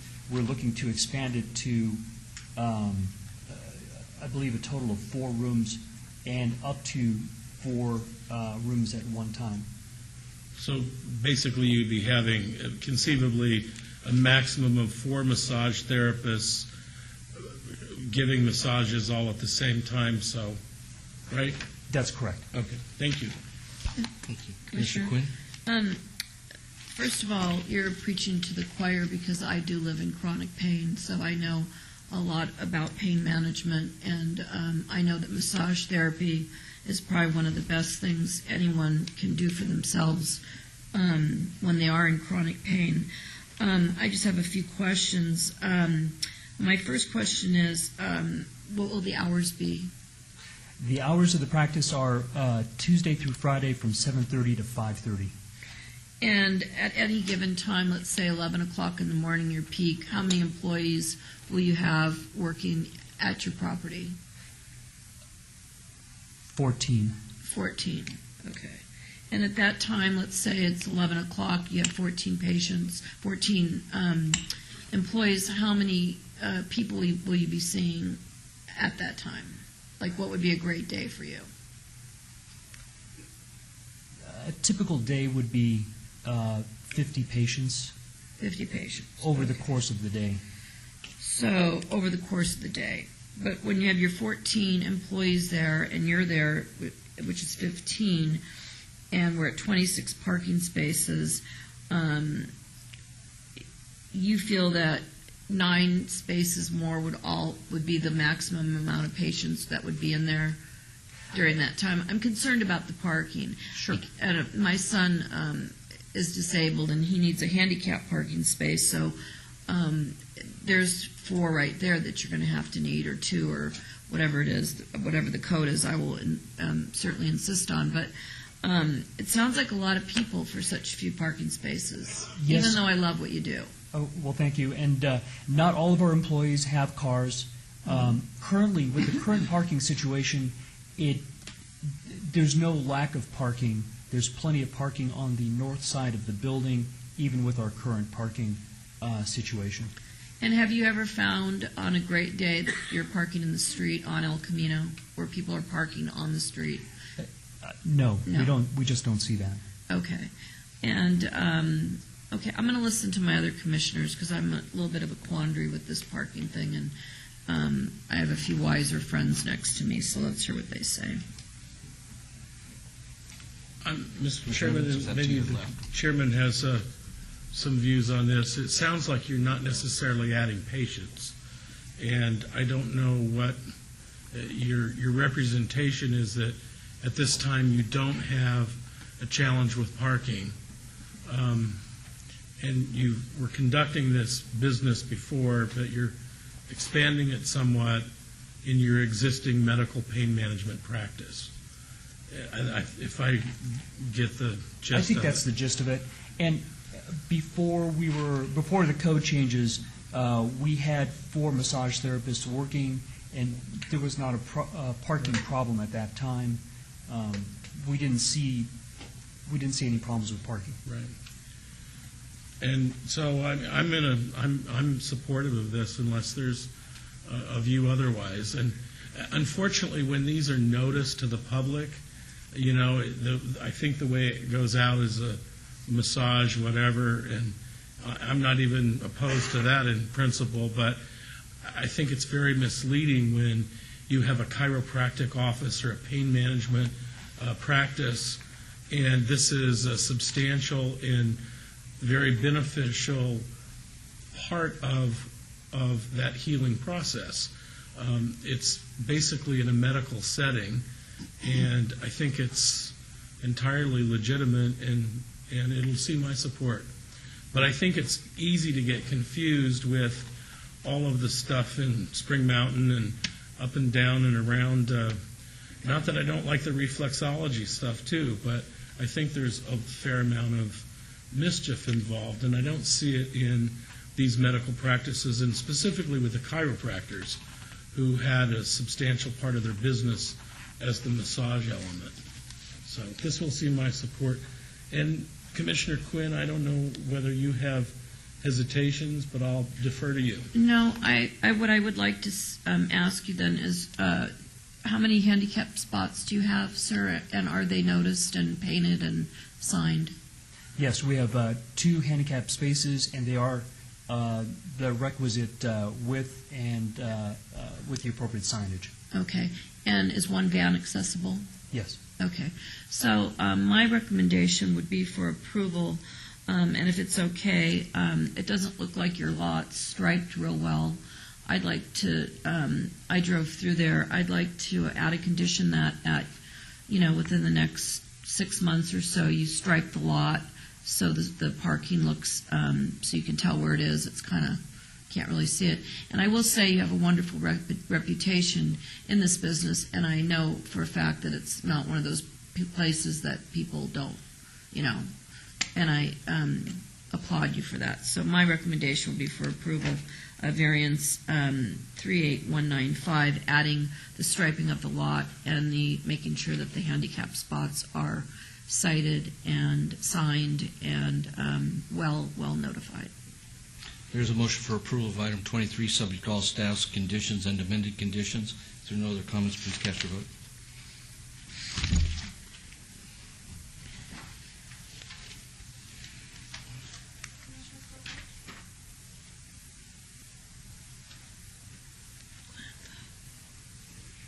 Commissioner Trowbridge? Oh, you got it? Okay. And that is approved, and that will go to council on 7/21. Very good. Item 24, companion item SUP 38194. You're not finished yet. Good. We got one more. Mr. Chairman, can I ask a question? How long is a typical massage session? It's typically 50 minutes. 50. 50 minutes? Yeah, 50. Okay, thank you. Commissioner Quinn? On companion item SUP 38194, although it is 400 feet close to the residential, we certainly can't pick the building up and move it. I will move for approval of SUP 38194, and you might be seeing me in your office soon. Thank you. Is a motion for approval, subject to staff's conditions. Please cast your vote.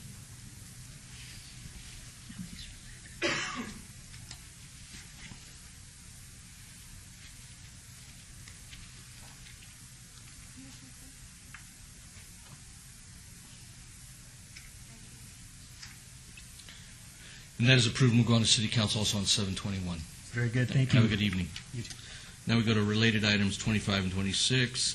Item 25, VAR 38114, applicant owner Seabreeze Village 2 LLC, request for a variance to allow a 9-foot tall menu board where 7 feet is the maximum height allowed, and to allow a incidental sign clearance arm that is 13 feet tall, 27 square feet in area, and contains a logo making up 67% of the sign, where 7 feet is in height and 12 square feet is in area, and 50% logo coverage is allowed. No, I'm still resting after the last one. Item 26 is the MSP 38116, major amendment to the previously approved master sign plan. Mr. Chairman, the request for the master sign plan is for 11 outdoor signs, including a monument sign along Buffalo, 4 wall signs, 2 standard directional signs, a clearance arm directional sign to restrict the height of vehicles a menu board, an order confirmation pedestal, and LED border around the upper portion of the building facade. All of the signage for the master sign plan amendment is in compliance with Title 1914, except for the subject variance items, which include the menu board and the height allowance board.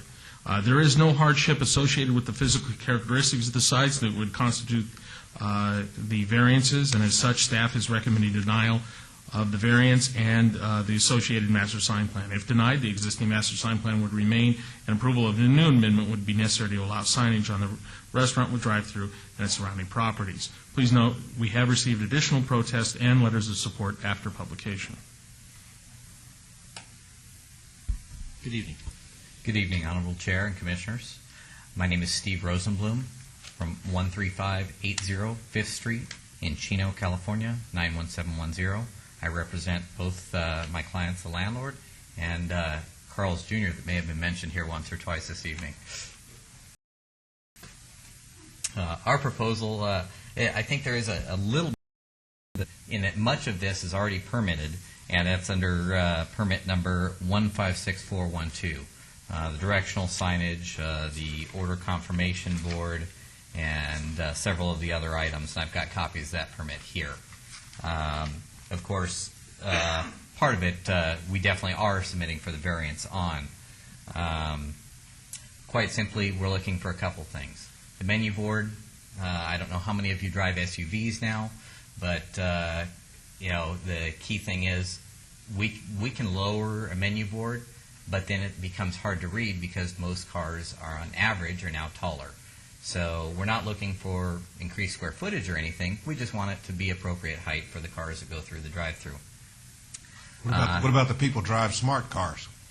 Well, those people can still see it because even that's just, otherwise you would just position it on the ground. And even those that drive smart cars can't quite see it on the ground. So, and we've got an image of that for you if you would like.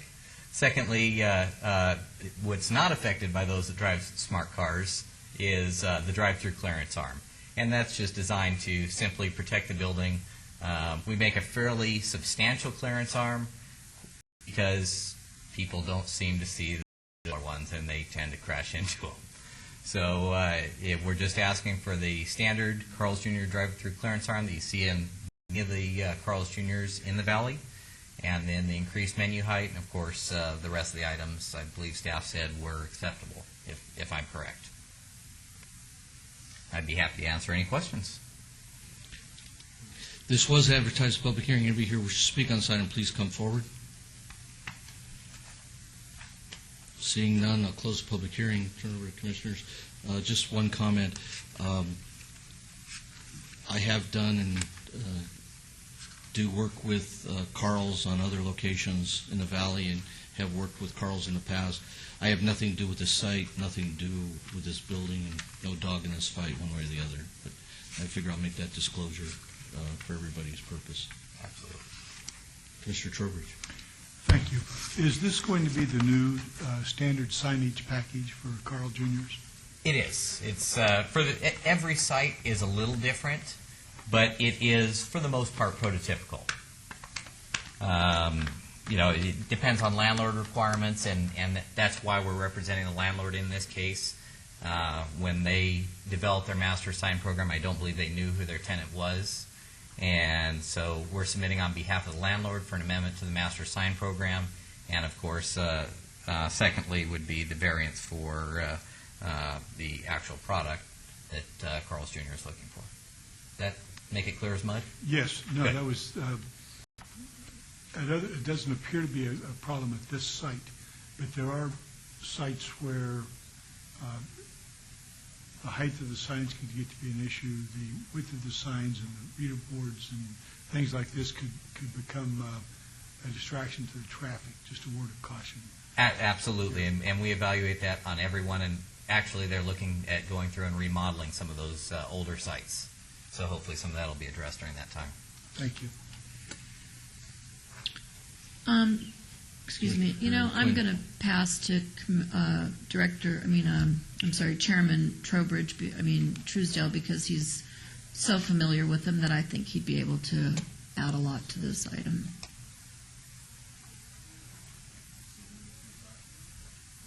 You have other locations with this sign currently here in the valley?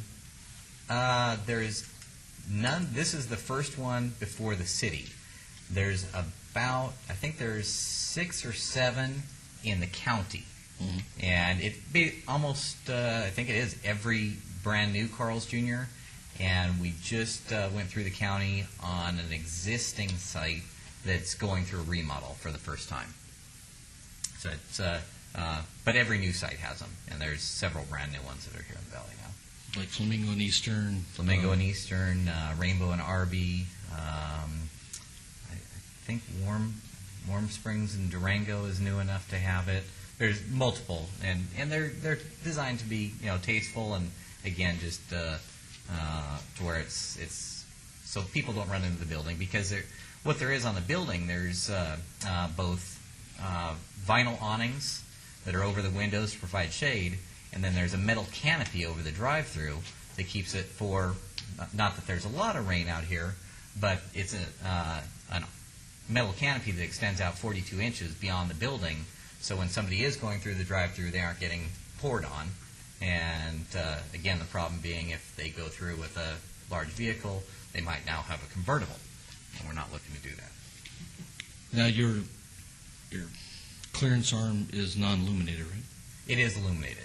And what we've done on the clearance arm is try to integrate it so there's not a lot of clutter on the site, putting in a drive-through preview board so people can look at the menu before they get into the drive-through, order a little bit faster. And then the clearance itself is non-illuminated, but there is lighting around there. Reason why the clearance section is non-illuminated is on a hinge system, so hopefully if somebody does go, it doesn't destroy their car. If they notice it making noise, the clearance arm is set up to where it hinges and there's not wiring running through there. That's as a safety precaution. Do you, Mr. Chairman, can you point out what you're talking about? I'm not a fast food fan, so I don't go through too many drive-thrus. No problem. Unlike the chairman. Bear with me. Let me put it on your application. And while you're doing that, what height are you going from on your menu board, from what to what? The height of the menu board that's allowed is 7 feet overall height, and we're asking for 9 feet. And the difference is solely in the base. Otherwise, it would sit on the ground. Square footage, we're okay. I believe that's correct, staff. So. I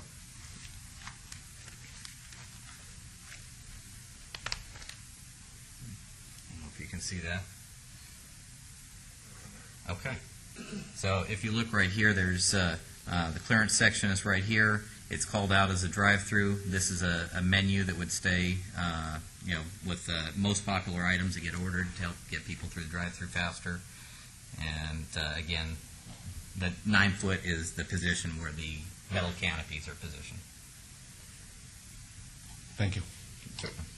So we're not, just so I kind of err on caution and all of this, on those sign main items on that crossbar, those aren't video. No. This isn't going to turn out to be LED flashing and people driving by are going to be distracted. And all No, it's just what's called a translight. It's just almost like a piece of film that goes between the glass and the plexiglass. Okay. Thank you. Certainly. Commissioners, any other comments? Motion?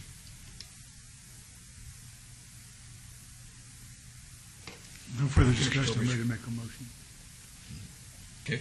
Okay, in regards to item number 25, variance 38114, make a motion for approval.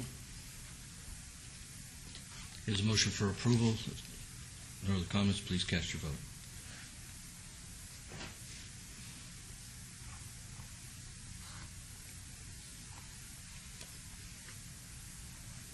And that is approved, and that will go on to City Council on July 21st.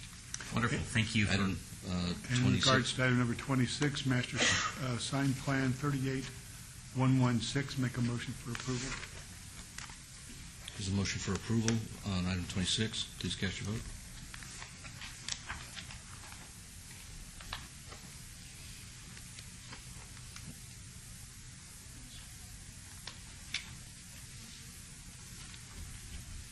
And that is approved and will go on to City Council on July 21st.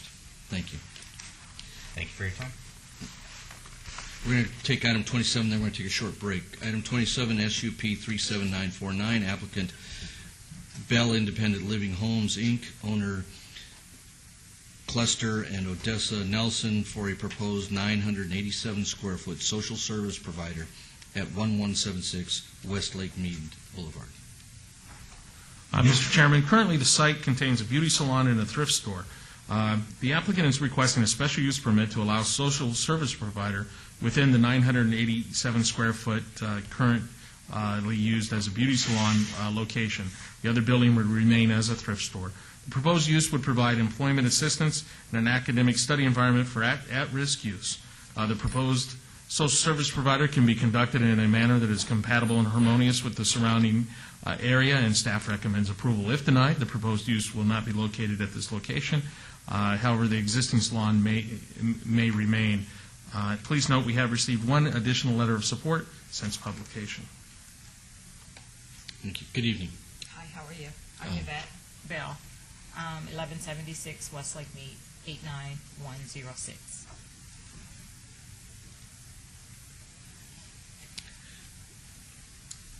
You want to describe what you're planning on doing within this space and what type of social service kind of gives?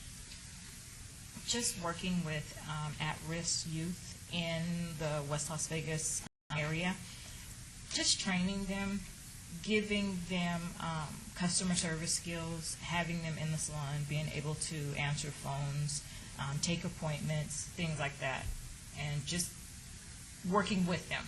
I do that now because I work with state children, but I want to now be able to bring them on the property. We have computers in the back, whereas I could help them with their homework, doing different things like that. If they're looking for jobs, being able to get on the computer and look for jobs on the computer. Okay. Mr. Chairman? And, go ahead.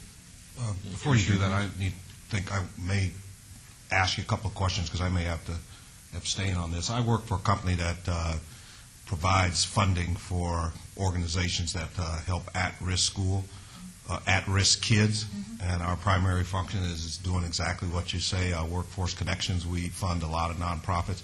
Do you know the name of the provider so that if we are funding that, I may have to abstain?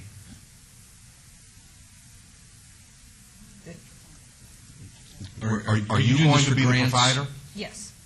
What's the name of your business? It's Bell Independent Living. Okay. I'll go ahead and vote because I've never done any funding for your organization. Thank you. Thank you. But you may want to talk to me after this is over, huh? Commissioner Evans, do you have it? This was advertised a public hearing. Anybody here who wishes to speak on this item, please come forward. Saying no and close the public hearing. I would just like to understand. I understand what you're looking to do. I'm looking at the building and looking at the elevations, and you've been there, I believe, a while as a salon. Is anybody ever reviewed the space? I'm trying to understand how you can accomplish all of this at 900 feet. And still. Let me try to help you clarify that, Mr. Chairman. In my profession, we fund several nonprofits to do what we call work readiness training. These trainings happen in several businesses. We have a collaborative partnership with several businesses in Southern Nevada. We encourage these businesses to help employ youth, provide them a meaningful work experience, whether it's a job shadow or mentorship program, or even just a simple internship program. So probably in her case, she will take clients into her business, try to give them what we call life skills training to try to make the, in my case, we deal with at-risk youth ages 14 to 24, and try to give them some life skills training to make them more marketable in the workplace. So I don't know how many she will be having in her place at one time, but it could be one youth, could be up to 2 youth, which will actually be training as employees in her workplace. Thank you. Commissioner Trowbridge. When I read the staff report, it tells me that the front part of the building will still be used as a salon. However, services will only be offered for the use of the clients who are preparing for employment opportunities. These services will be performed no later than 7 p.m. Monday through Friday. The main service provided will be food catering through the use of the existing condition. When you said the training you would have would be for answering the phone and public relations skills, but the staff report mentions it's going to be food catering preparation in the back. Because that's in the front, we have a beauty salon. It's Breeze Hair and Nails. Then in the middle, there is a kitchen area where we want to put a delivery. And then in the back is where we have like the office part where the computers and things like that are. And these are all going to be really small people who are going to work there? And we have enough room. Yeah, okay. Delivery only service providing the staff and youth clients and members of the public. Okay, thank you. Mr. Chairman, if there was an appetite to approve this, once again, I would ask that there be a period of review. I would commend the applicant for the services that they're providing, but I think this is serving at-risk youth, and I think it gives the public and the citizens an extra level of comfort and protection. So. Right. And I think by having the office there, as well as it gives kids an option in terms of what their career path may want to be. So if there's a kid that may be interested in some things that deal with culinary, I think she's got enough space to do that. I've known Mr. Nelson a number of years. Matter of fact, I know Jackie very well as well. So I don't have any heartache on it. I think it's a help to the at-risk kids in the community to kind of give them a place to go instead of just meandering through the neighborhood causing mischief. Motion. So without any more questions, is there more questions or comments? No. Okay.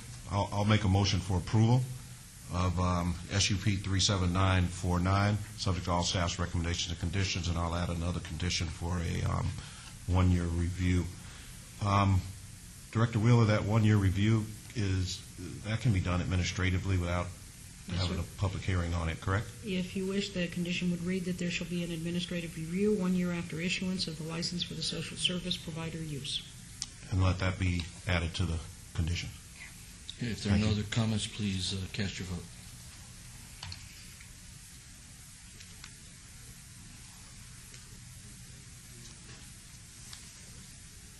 And that is approved, and that will go into City Council on July 21st. Thank you. We're going to take a short break.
So Gary, did they take a break just before your ride? That's how it works usually, right?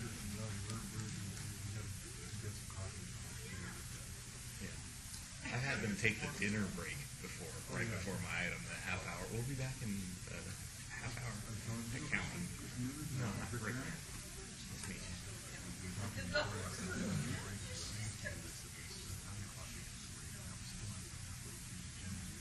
Oh, yeah.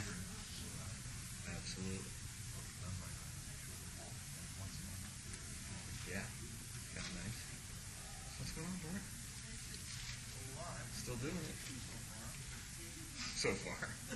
The boredom hasn't killed you yet. You know, boredom would Yeah. It's funny.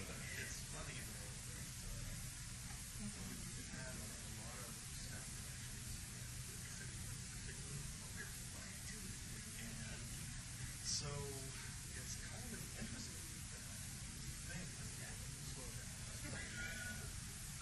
as much as and that was true the first and then we had it off and now it's nothing for it.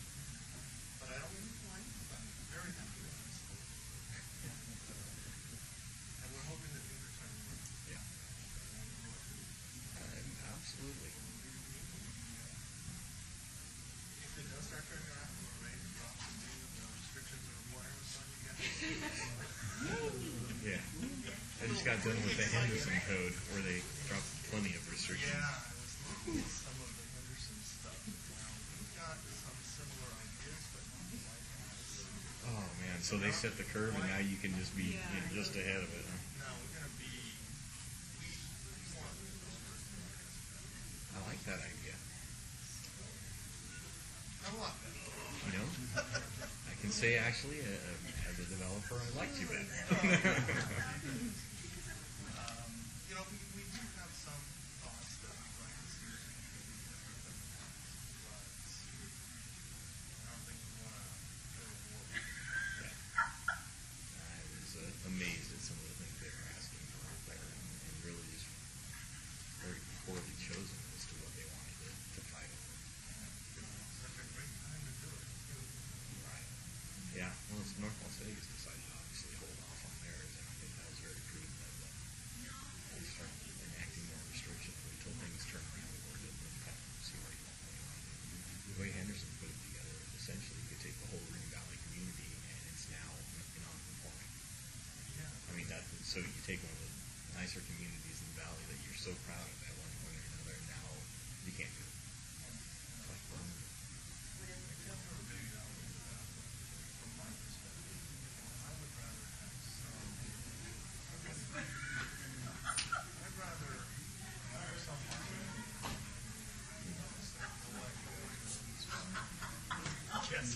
And that's kind of how it occurred. It couldn't get participation at all, and those that were participating, it just wasn't the same caliber of people that were available to kind of discuss these things.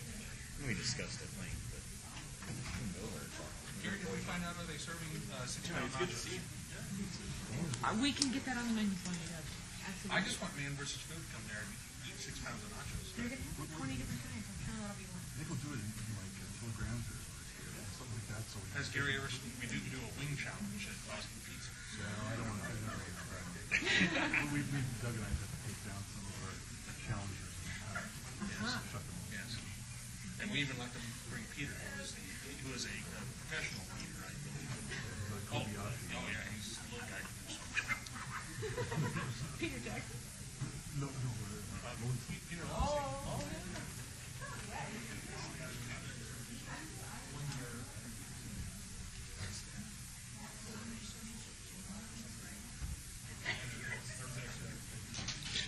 We're going to go ahead and start in a second.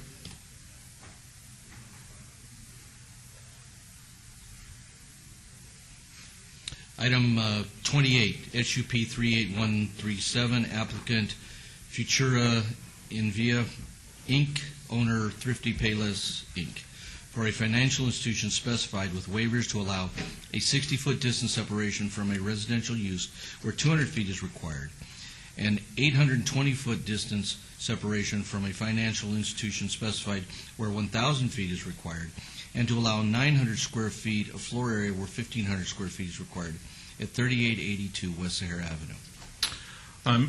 Mr. Chairman, staff finds that the use cannot be conducted in a manner that is compatible or harmonious with the surrounding area, as evident by the requested waivers. Staff does note that if this is not approved, the financial institution specified could not be permitted at this site. Please note we have received additional letters of protest and support since publication. Good evening. Good evening, Mr. Chairman, Commissioners. My name is Rosaura Ortega. I'm from 3882 West Sahara, Las Vegas, Nevada, 89102. I represent Futura. We are asked that you waive these three conditions because we have been a check money transmitter since 2006. We are a financial institution there, and all we are doing is adding a service, which is cashing payroll checks for our customers, so they in turn can use those funds to send their money, the money to their families abroad. Also, the first condition that we ask that you waive is the 60-foot distance from the residential area, since we are physically at a 210-foot distance. And I can show you that can specify this a little bit better if you wish to see those later. We are located in a 10-acre property that you must consider. This is the reason why the entire property is being considered to the proximity of the residential area, but we are really further than that. The second waiver is the 800-foot requirement from another financial institution. Again, we consider that physically we are located about 1,300 feet. That is if you consider the parking lots that people have to cross to get to the other financial institution, plus the two busy avenues, which is the Valley View and the Sahara. And the third is the floor plan. I would like to point out that we are only, again, cashing the payroll checks. We are not a deferred deposit, nor are we going to provide any loans. We have been operating there since 2006 and have found that that space is sufficient. We are, again, just adding that one service. Thank you. This was advertised a public hearing. Anybody here wish to speak on this item, please come forward.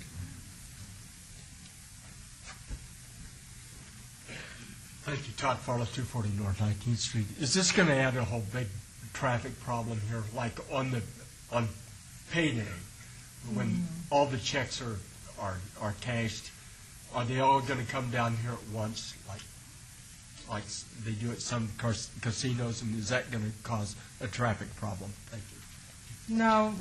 No. Okay. I'll give you a chance to respond at Okay. that point. Okay. Anybody else here wish to speak on this item, please come forward. Seeing no one, we'll close the public hearing. Commissioners, comments? What were your hours again? 8 to 8?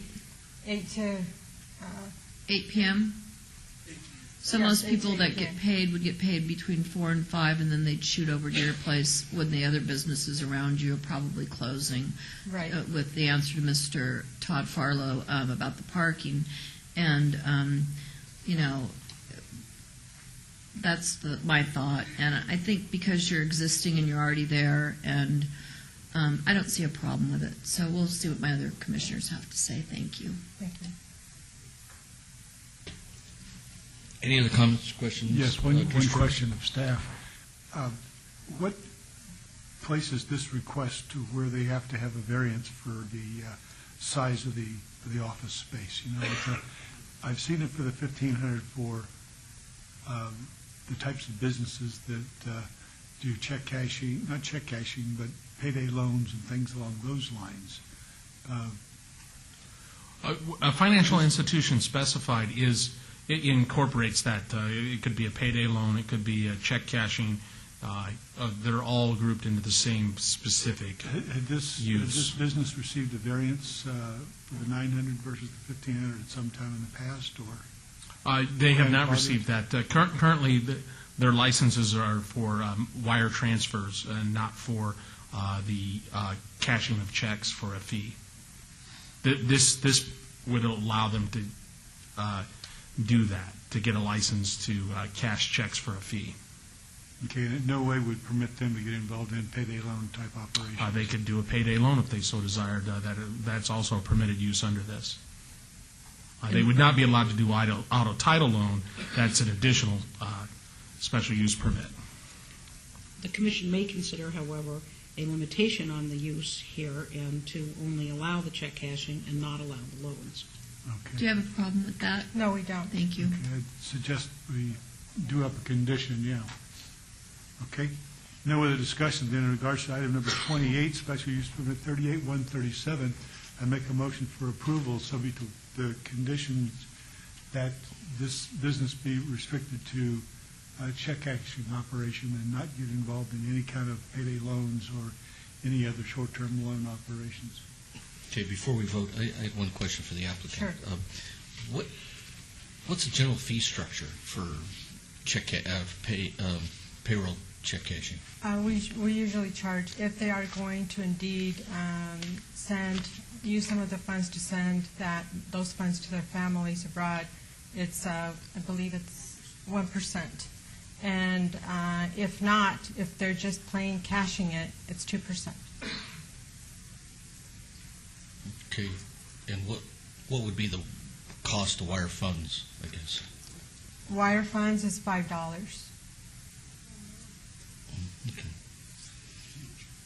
Okay. I'm just trying to understand the business model and how it benefits our community as a whole.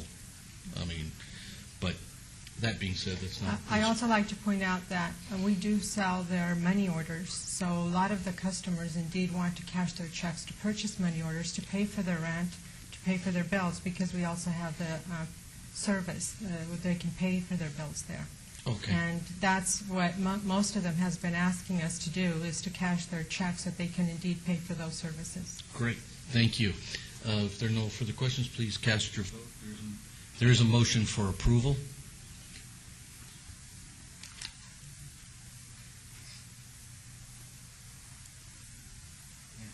And that is approval going to City Council on July 21st. Thank you. Thank you.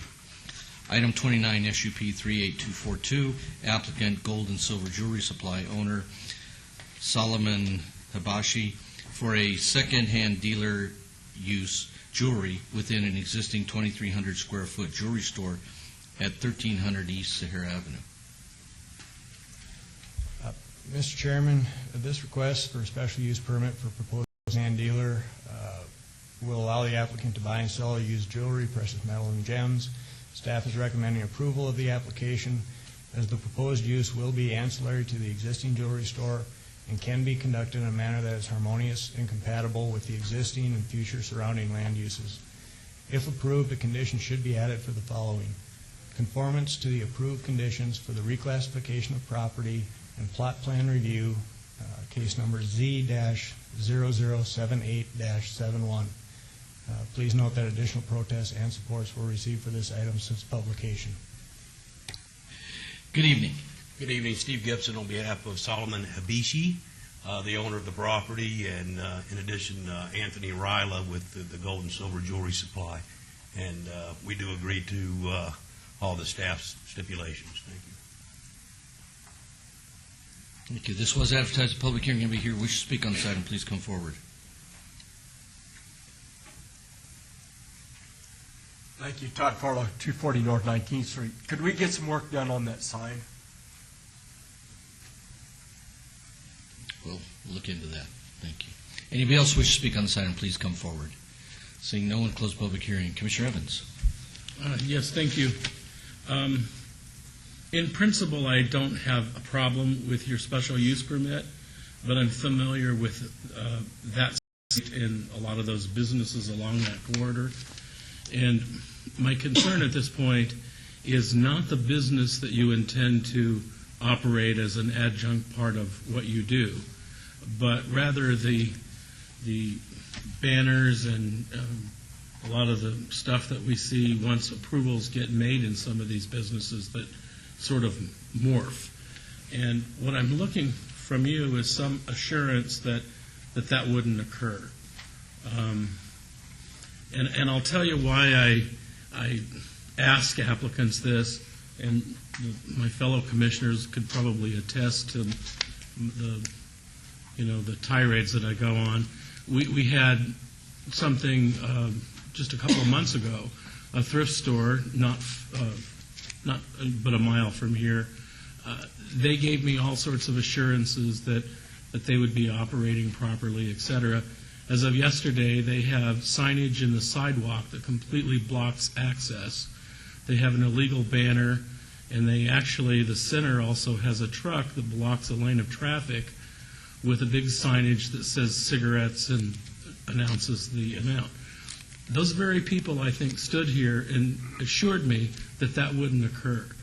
And, individually, it's not that big of a deal, but collectively, it creates a blight. And I don't know how to deal with it. I've called code enforcement. And so what I'm looking from you is some integrity where you can assure me that you get this additional part of your business that hopefully will make you additionally or more successful financially, but that you won't abuse the discretion that we have in order to grant the special use permit. Yes, sir. I'm familiar with what you're talking about. I operated this same type of business on Las Vegas Boulevard downtown for over 20 years, and I was involved with the beautification system with the whole median and the regulations with the signage and the certain colors of signs that you could use and so on and so forth. And I do have an Easy Pond that's right around the corner from me there. They do have somebody standing on the sidewalk with a sign, and as my customers are coming in, they're flagging them, pointing at the We Buy Gold sign and so on and so forth, and they're actually on the sidewalk, out past the sidewalk to the city property, and there's city property on the other side of the sidewalk in front of my building that we wouldn't be using. The signage that we just installed 3 signs today, 3 can LED light up signs that that We Buy Gold or we so on and so forth. So you have no intentions of painting the building lime green and having strobe lights and. Well, I tried to stay in the colors with the popular Super Pond colors. We painted it white with a teal roof, and that was about it. So. Are you talking about this building or another building? That building, which I don't know. I'm not looking at the picture. This East Sahara building? Yeah, the building was industrial color blue with a yellow roof, and I painted it white. No, you're talking about another business, not this one on. No, he's talking about this. You're talking about this one? I'm talking about this one. How long have you operated this business at this location? We just rented the store in April. Okay, so you've been operating in that location? Right? Yes. Is there any consideration to meeting the codes and landscaping it properly, meeting the we don't have any problems with that at all. Because it's not maintained well. I'm having a real hard time supporting what you're looking here. Well, like I say, because it's to me, it's always the proof is in the pudding. If you're coming asking for something, we should be seeing your building in its best light. That you understand the codes as we see them to make the city a better place, and the landscaping here is pretty bleak. There's a lot of painted landscaping. No, that's your landscaping. No. Even though it's right away, it's your landscaping. And The other things is there's a lot of signs painted on the building that I don't think really meet the codes. So I guess I want to support your use, but on the other hand, I'd like to see the building come into conformity before we reward that by adding the additional uses. And so, somehow we can make everybody comfortable here, because last thing I want to do is come down here in 90 days and see the same thing as it sees currently. I think if I can speak to some of this, if I'm not mistaken, the last tenant or owner of this building, and I think I'm the one that imposed the condition, I asked that they put landscaping in that little public right-of-way between the sidewalk and the street, and it was to be drought tolerant, and I think that's what you're seeing here. There's some cactus, and it looks like some yuccas and some other things. The sidewalk runs on the opposite exactly. side. Right. And I think the intention was there was another property, I think, to the east of there that it looked similar, and my hope was that as those developed, that we would end up with a nice little landscape barrier down the street there. Preferably, I'd like to have trees that have a canopy, but I think if you were to clean that up and make sure it's well maintained, I would be willing to support this. But whatever the appetite of my fellow commissioners would be, I would ask that we put, again, a period of 1-year review, and I'd be comfortable making that an administrative review. And essentially what that means is that if you don't do what you say, although I've never seen it done, but theoretically we can bring you back here and say, we allowed you to have a SUP, but you didn't fulfill or honor your agreement. So I think we get to revisit it theoretically. So if my fellow commissioners see inclined to support your application, I would ask that they add that condition. You wouldn't necessarily have to come back here unless it could be done administratively. But that would be my Commissioner thought. Evans, I think the gentleman just got up here and represented that he'd been in this business. He'd been involved on Las Vegas Boulevard with all of the upgrades and the beautifications and all of those things. So he's familiar with the game. He's played the game. He's hit home runs in the game, and he's even been to the All-Star game. And then we come to his building, and it looks like he's in minor leagues, and we're going to give him a year to try to get it back up to the major league standard. And it's an SUP. It's a privilege. Show us that you want the SUP by cleaning up the building and coming back in.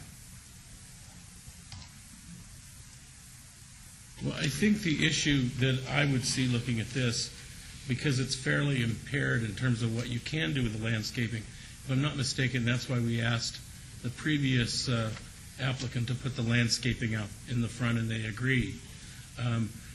It's conceivable that where it says we pay cash and some of that other would be considered excessive unless, and Ms. Wheeler, maybe you can, Director Wheeler, maybe you can clarify that.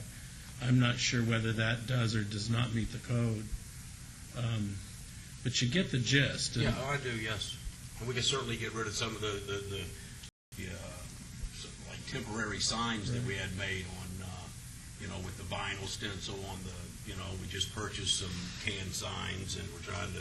But you've been in this business before. You should have known that those signs have to be permitted to put up there. Did you not know that? No. With all due respect, Commissioner Goins, I agree with you, but I got to tell you, drive around this city, drive around this valley, they're everywhere. And the unfortunate thing, again, it's not one individual putting it up, it's collectively, it looks like garbage. And when I go to other cities, I'm always amazed, and when people come to visit me here, one of the things that they remark on is, wow, you've got all the makings of a beautiful city, but you got all this sign spam everywhere. And in many cases, it's a public, not only is it a public nuisance, it's a public safety issue. When you can't take a scooter, when Commissioner Quinn's son can't drive his scooter down the sidewalk because it's encumbered by, cigarettes are cheaper with the price that completely obstructs the public right of way, that's a problem. And I don't know how to address it. And what I'm looking from you, and I'm feeling you. It sounds like you want to do the right thing. Yes. And what that is, if some of these temporary things are excessive, I would ask that you check with our staff and see about removing them. Find a way to advertise your business without it being junky and excessive and violating the code. That's. And I If tend I to, may. Commissioner Trowbridge.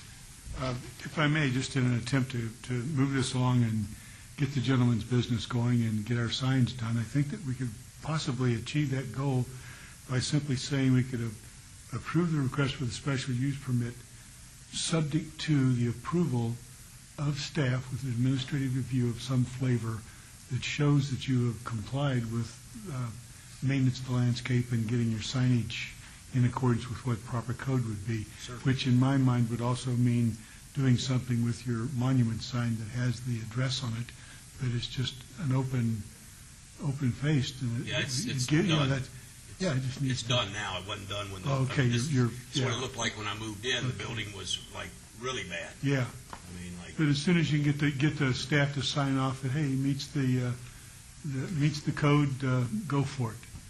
So I don't know if anybody else would be inclined to go along with that type of proposal. If I may, Commissioner the Urban, conditions that we sure. have proposed require that sign permits shall be obtained for all unpermitted signage within 30 days of approval or removed, so that condition is within the conditions before you this evening, and also that all city code requirements be met, and that includes meeting landscape and other maintenance requirements. And I'd just, before anybody makes a motion, I'd just like to make one comment. I have no problem with your use. I just would like to put this in a little bit of context. We have items come before us for PR zone and this and that, and we beat up a site plan every way from Sunday, every inch of how the handicap's going to back out and turn around. I got to tell you, what you've given us, a supporting document, is not to scale, won't function, not even close, as far as angled parking, handicap space size, all of those things. The uncertainty about landscaping. If I'm going to do a project, I'm going to put a tenant in place. I hear every argument about landscaping. The codes haven't changed that much. It has to be underground sprinklers. It has to be all of these things. But to not to see businesses hold that standard is where we as a commission, if we want this community to be better, we have to hold the standards on some of these things to a higher level. And I don't think what you've presented us gets us there. In the name of a jewelry store adding, buying gold at 10 cents on the dollar to sell it for 80 cents on the dollar, why can't we find money to fix this site up? Even the pictures you showing cars sitting on there, it's almost impossible to make the sidewalk work and provide a safe zone for the straight-in parking that you're showing us. This isn't a site plan review, but to me, when somebody's asking for a special use permit, the standard of privilege should be that you show us the best foot forward. In that regard, I don't, like I say, I don't have a problem with your use. I'd like to see a 90-day review on this in a public hearing and bring it back and show us you did what you said you were going to do. If we don't do that, what Commissioner Evans is trying to say, how do we get compliance along here? It's 90 days. If you can't come back and show us that you got the message in 90 days, then you should voluntarily give the use permit back. That to me is the way this should work. Okay. But I agree. that's strictly up to the commissioners, whoever's making the motion. We can make it in 30 days. I mean, we can. Commissioner Goins? Mr. Chairman, I'll go ahead and take a shot at this. I'll go ahead and make a motion on item 29, SUP 38242, recommendation to follow staff's recommendation for approval, but I want to add a condition that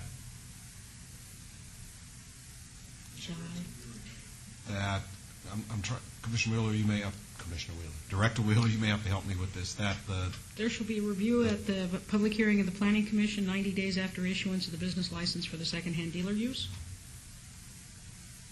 correct, Okay. What else? and Again, we already have the requirements to meet. to meet the landscaping within 30 days. Right, that's code requirements. Okay. The signage, the one you just mentioned addressed the signage on the building?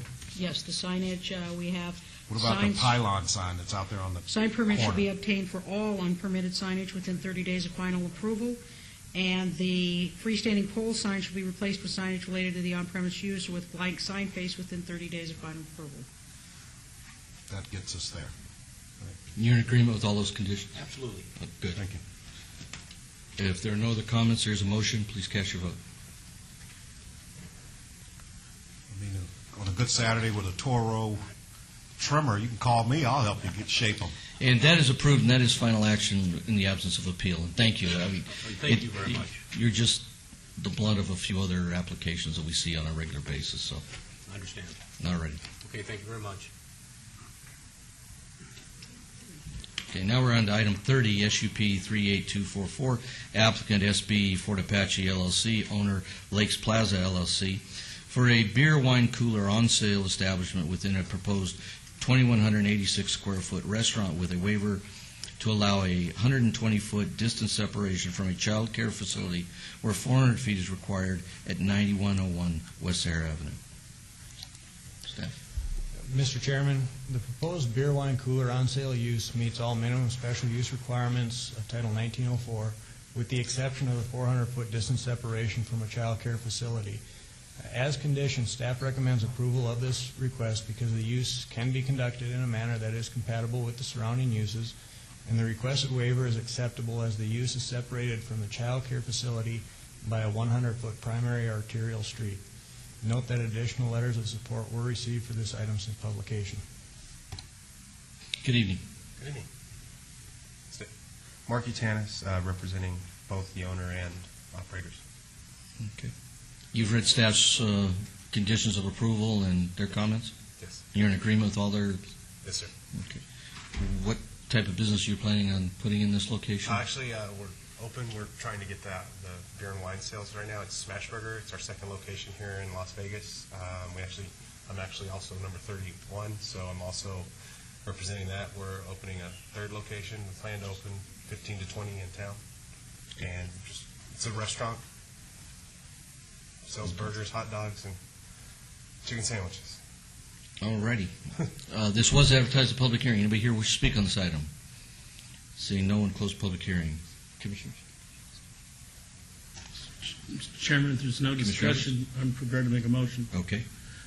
Motion following the recommendation of the staff for approval, agenda item number 30, the SUP 38244. Motion would be for approval. Is a motion for approval. If there are no other comments, please cast your vote. Sin City Burger, by the way, is very good. But this one's Smash Burger.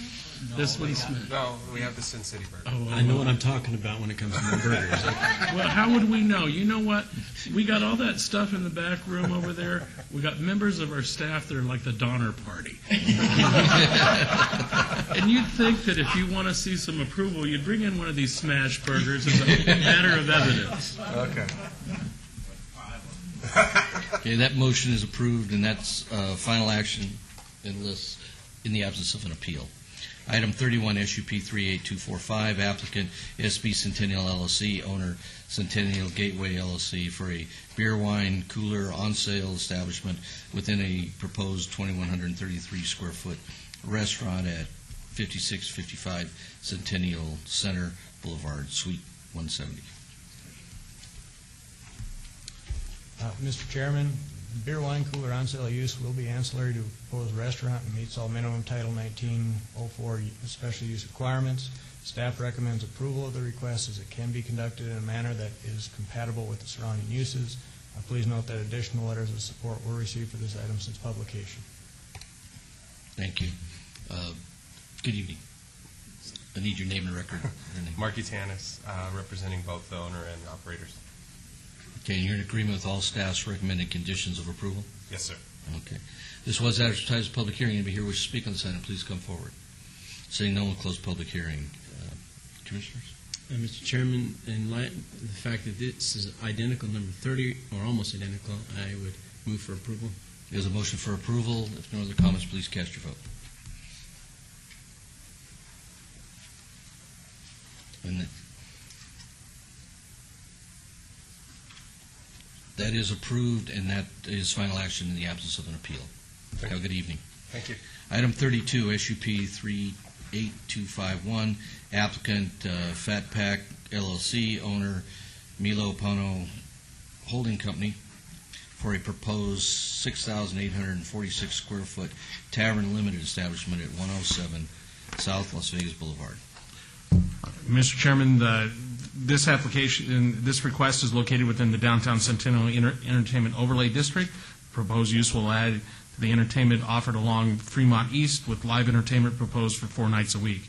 Staff recommends approval of this request as the proposed use is appropriate and can be conducted in a manner that is compatible and harmonious with the surrounding uses. If the request is denied, the proposed use will not be permitted at this location. Please note, since publication, we received an additional letter of support. Good evening. Good evening, Mr. Chairman, members of the Commission. Gary Leopold and Kristen Newman on behalf of Aptus Architecture, 1200 South 4th Street. We're here tonight to ask you for your consideration and approval of a special use permit for tavern limited use. It's for a Mexican-themed restaurant, and the name will be Nacho Daddy. I think I should just almost stop there and ask for your approval based on the name alone, but I won't. As I said, it's going to be a Mexican-themed restaurant. It's going to be consistent with the entertainment overlay theme that's been trying to be established within that immediate area. It will meet all the tavern limited requirements, including having, as Doug pointed out, the entertainment 4 nights a week. The building that currently is there now is vacant. It'll be a renovated space, approximately 6,800 square feet, including a mezzanine that will be overlooking the main level.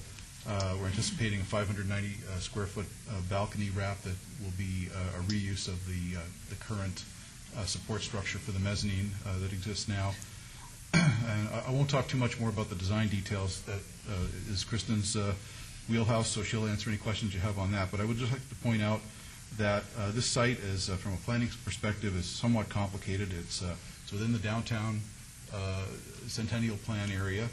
It's within several overlays, the entertainment overlay, it's within the live-work overlay, it's within the fringe of the casino overlay, and to me, most importantly, it's within the scenic byway overlay, which supports the designation of Las Vegas Boulevard through that area as still the country's only nighttime scenic byway.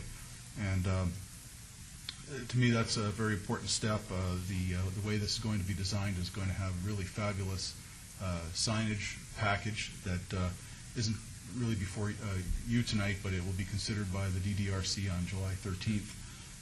The sign designer, UltraSigns, has really done a bang-up job, I think, in designing something that will fit the theme and the intent of having a lot of neon and a really vibrant look for that corner, which is a very important corner for the Fremont area. So with that, I'll stop. I'll respectfully ask for your consideration and approval.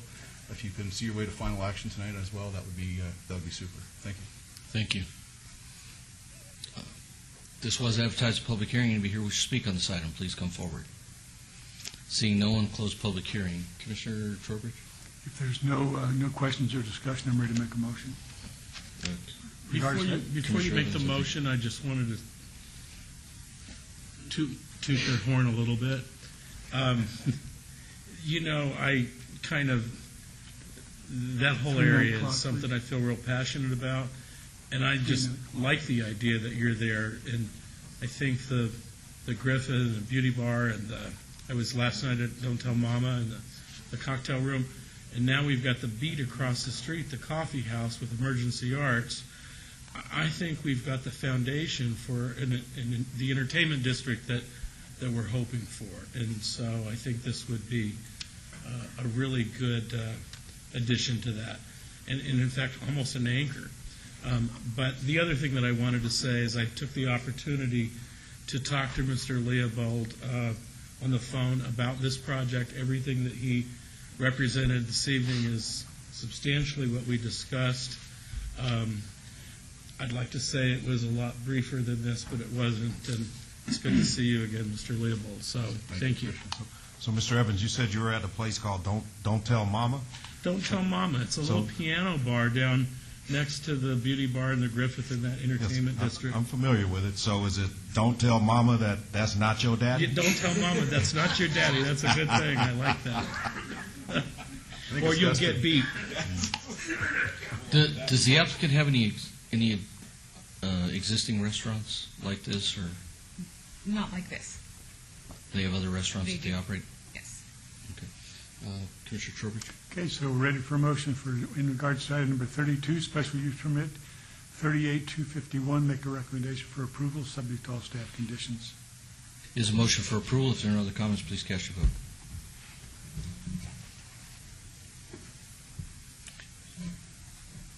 And that is approved, and that is final action in the absence of an appeal. Thank you. Have a good night. Now, item 33, SUP 38225, applicant Absolute Inc., tattoo owner Raymond Pistol for a proposed tattoo parlor body piercing studio use within an existing 1,873 square foot building at 1232 South Las Vegas Boulevard. Based on, before you go, I do own property within the notice area. While I don't think there's any issues here, but in the being abundance of caution, I will abstain from this item. Thank you. Mr. Vice Chairman, the requested special use permit for a proposed tattoo parlor body piercing studio is going to be located at 1232 South Las Vegas Boulevard. The use is appropriate for the site and can be conducted in a manner that is harmonious and compatible with the surrounding uses. As such, staff recommends approval of this application. If denied, the tattoo parlor body piercing studio could not be conducted in this building. Please note, since publication, we have received additional letters of protest. Thank you. We hear from the applicant. My name is Alan Lichtenstein, 3315 Russell Road. I represent the property owner as well as the proposed tenant. And just one thing that is incorrect, just in the staff report, the building is not vacant at the moment. It's not really doing much business, but it's still not vacant. Slightly sinful is still there, but obviously a better use is with the tenant. There were certain conditions that, in terms of striping the parking lot and signage, that we have no particular problem with. And as you probably know, this is a rather distressed area with a lot of vacancies. So having a business and an experienced business operator come in and have a going concern is something that obviously will help the area. If we have any questions. Thank you. Do you accept all the conditions? Yes. Thank you. This was advertised as a public hearing. Anyone in here wishing to speak on the matter, please come forward at this time. Seeing none, we'll close the public hearing and turn over to the commissioners for a comment. Did I read this thing says the business is not yet licensed and in operation at this time? No, it's not in operation. It is not in operation at this time. No.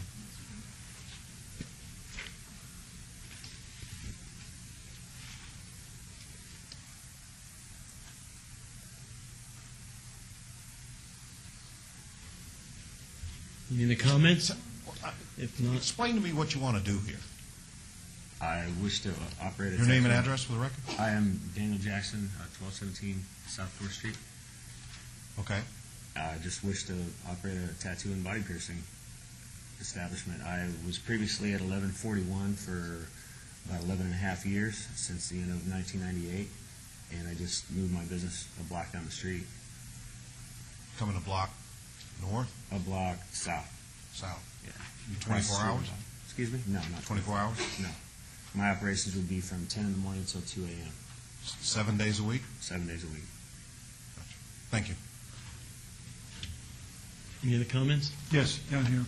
I don't even know if this had anything to do with your business or not, but there's a couple of photographs here that, what are they? What relationship do they have with this request? They're pretty ugly shot. There you go. Is that, Those photographs are all part of the subject parcel. The parcel includes three buildings, a 1,873 square foot building, which the applicant is requesting to locate into a former motel at 1236 South Las Vegas Boulevard, and a 3,280 square foot sexually oriented business at 1238 South Las Vegas Boulevard. All of these structures are on the same parcel.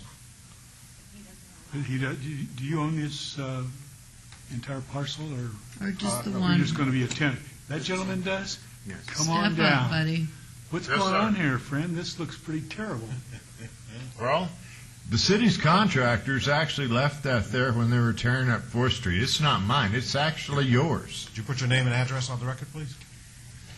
Raymond Pistol, 631 Las Vegas Boulevard South, 89101. Okay, I can accept that regarding the rubble, but you look on past down through there, it looks like the doors are coming off the place and everything else. And Well, this sir, there is construction going on at that motel to rehabilitate it and bring it back online as well as we speak. Okay, that's encouraging. When is your projected completion date for the hotel? Well, I think we're going to get our final building permit tomorrow, so I believe they have about 3 weeks in mind, but then it's a matter of whenever the water company decides to turn on the water and the power company decides to turn on the power. But my contractor assures me he's in the 2 to 3 week finalization range. I think we got two issues going here, and I think the one that I'm mostly concerned with has nothing to do with the application for the special use permit. So there's no other discussions? Then I'd make a motion regarding item number 33, special use permit 38225, to accept staff's recommendation for approval. Motion is pending. Please cast your vote.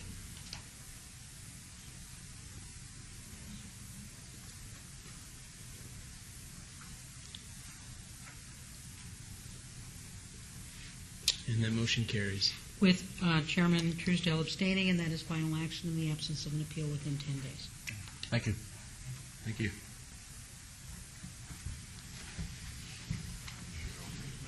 You know, an aside, I would look forward to the completion of that construction project and the city doing their part to get the debris out of there from the 4th Street renovation. Yes, sir. I have every planning of doing that. Thank you so much, sir. Item 34, text amendment TXT 37855, applicant owner, City of Las Vegas. Discussion possible action to amend Title II of Title 19.04 and the Town Center Development Standards Manual to update standards and applicable districts for a motor vehicle sales. New. Mr. Chairman, this item was held in abeyance by the Planning Commission in order to gain more information regarding what areas would be affected within the town center. As part of your backup, a new map was produced which indicates the areas that would be eligible for a special use permit for new car sales within the town center area, and that is part of your backup. This use would allow in the SETC car sales, new car sales by means of a special use permit, if approved. Thank you. This was advertised a public hearing. Anybody here wish to speak on these items? Seeing no one, will close public hearing. Commissioners, comments, questions? Mr. Chairman, if I might. Yes. I did a little homework to figure out what this was about, and here is what I understand. What's primarily driving this is the one dealership there. I believe it was Dodgeland, if I remember correctly. But that should have that was there under a special use permit and it really should have been zoned at that point in time. And this is more to correct that than anything else. There does appear to be some additional changes that take place as a consequence, but my understanding is the motivating factor behind this is that to fix the grandfathered in Dodge land matter there, so that auto dealership can begin anew and hopefully can generate some new business, new wealth for our community. Thank you. And where's Dodge land at?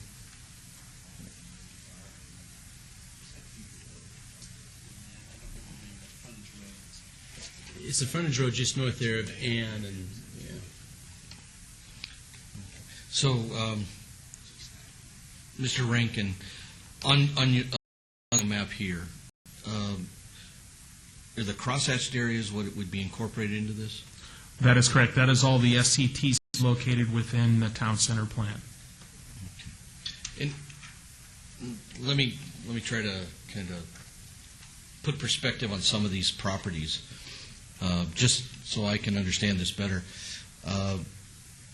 We have dealerships all along Centennial Parkway, but the area that we're looking to add to this is a crosshatched area north of, I guess it's a Kia dealership or whatever, that's currently got an unfinished 2-story office building on it, 3 buildings, and it sits directly across the street from a park that the city is spending a ton of money to do lacrosse fields and make it very aesthetically pleasing over there by the Academy on Tropical as the curve comes around.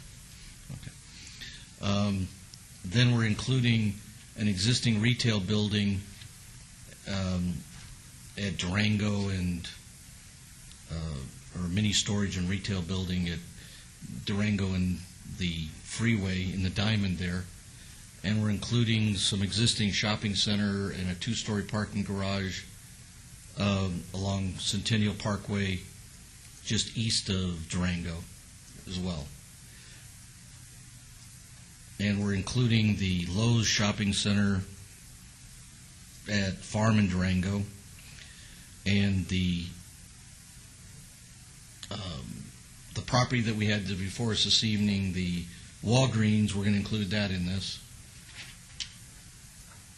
How many cars are being sold in? I mean, are we missing something here? I mean, is there such a demand to meet the auto sales needs that all of our walkable nature in some of these areas, we're not going to kind of stay the course on buildings that most of them are already underway? And why would we change those? I have a feeling that the Albertson Center will be there at Farm in Durango will turn into a used car or a new car lot. I'm sure that's not what, if the neighbors really saw that notice, they would be down here, the people that put this plan together. So, just comments I have. I understand the existing dealership question, but we have existing shopping centers, we have existing Class A office buildings that are planned for medical buildings, and then we have a whole lot of vacant land that's already zoned for car dealerships. So, any other comments, questions, Commissioner Trowbridge? Could we have swung the pendulum too far in the other direction? I mean, we're trying to correct a problem with one car dealership that had lost its franchise or something. They had a building, they had a lot, they had the lighting, they had the protective barriers, they had the landscaping, they had a new car lot constructed. And then the rules changed, and because they had lost their license, they had this building that couldn't be used for the purpose that was intended for. And in order to correct that, we've gone back and we've really opened up Pandora's box on these kinds of things. I know the intent was simply to make it so that someone could come forward and request a special use permit on a case-by-case basis. But when I see it on the map and see all that area, it looks a little like more than what we had talked about in general. Doesn't mean just because they apply that they're going to get it, but it may give false hope to someone that hasn't, was in the same circumstances that were in place that caused us to want to correct it. Mr. Chairman, Commissioner Evans. I would concur, and as much as I know this is an attempt to correct a zoning issue on one business, I think their unintended consequences far outweigh any righting of a zoning issue.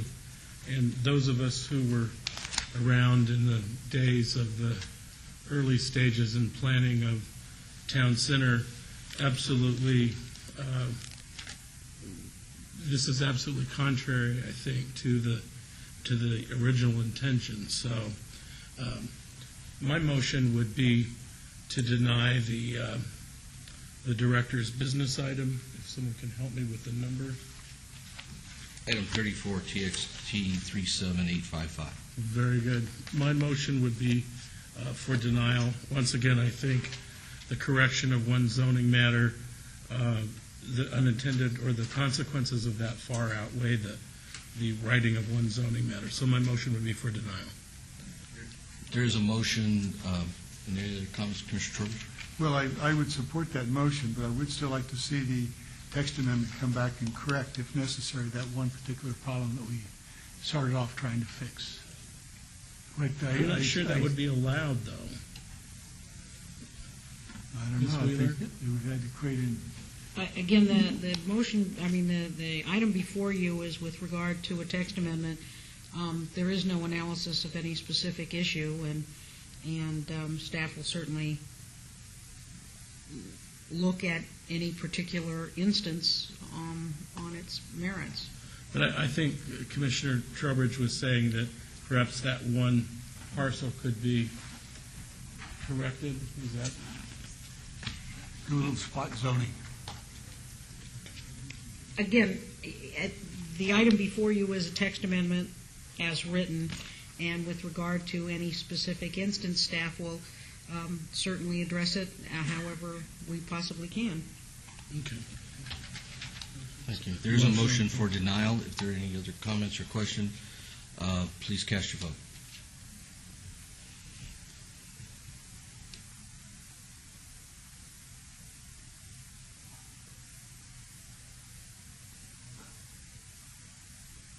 And that is denied, and We'll go forward to City Council in ordinance form. thank you. Item 35, TXT 37903, applicant owner, City of Las Vegas, discussion possible action to make various corrections and updates to the downtown Centennial Plan.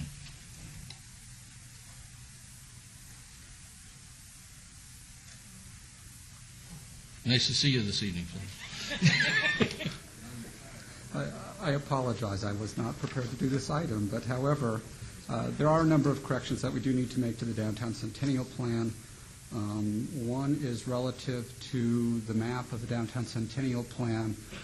Most recent versions of the plan document, as we've updated it, have had incorrect boundaries of the downtown Centennial Plan district. So what we're doing is we are reverting that to the original boundaries as shown when it was adopted in 2003.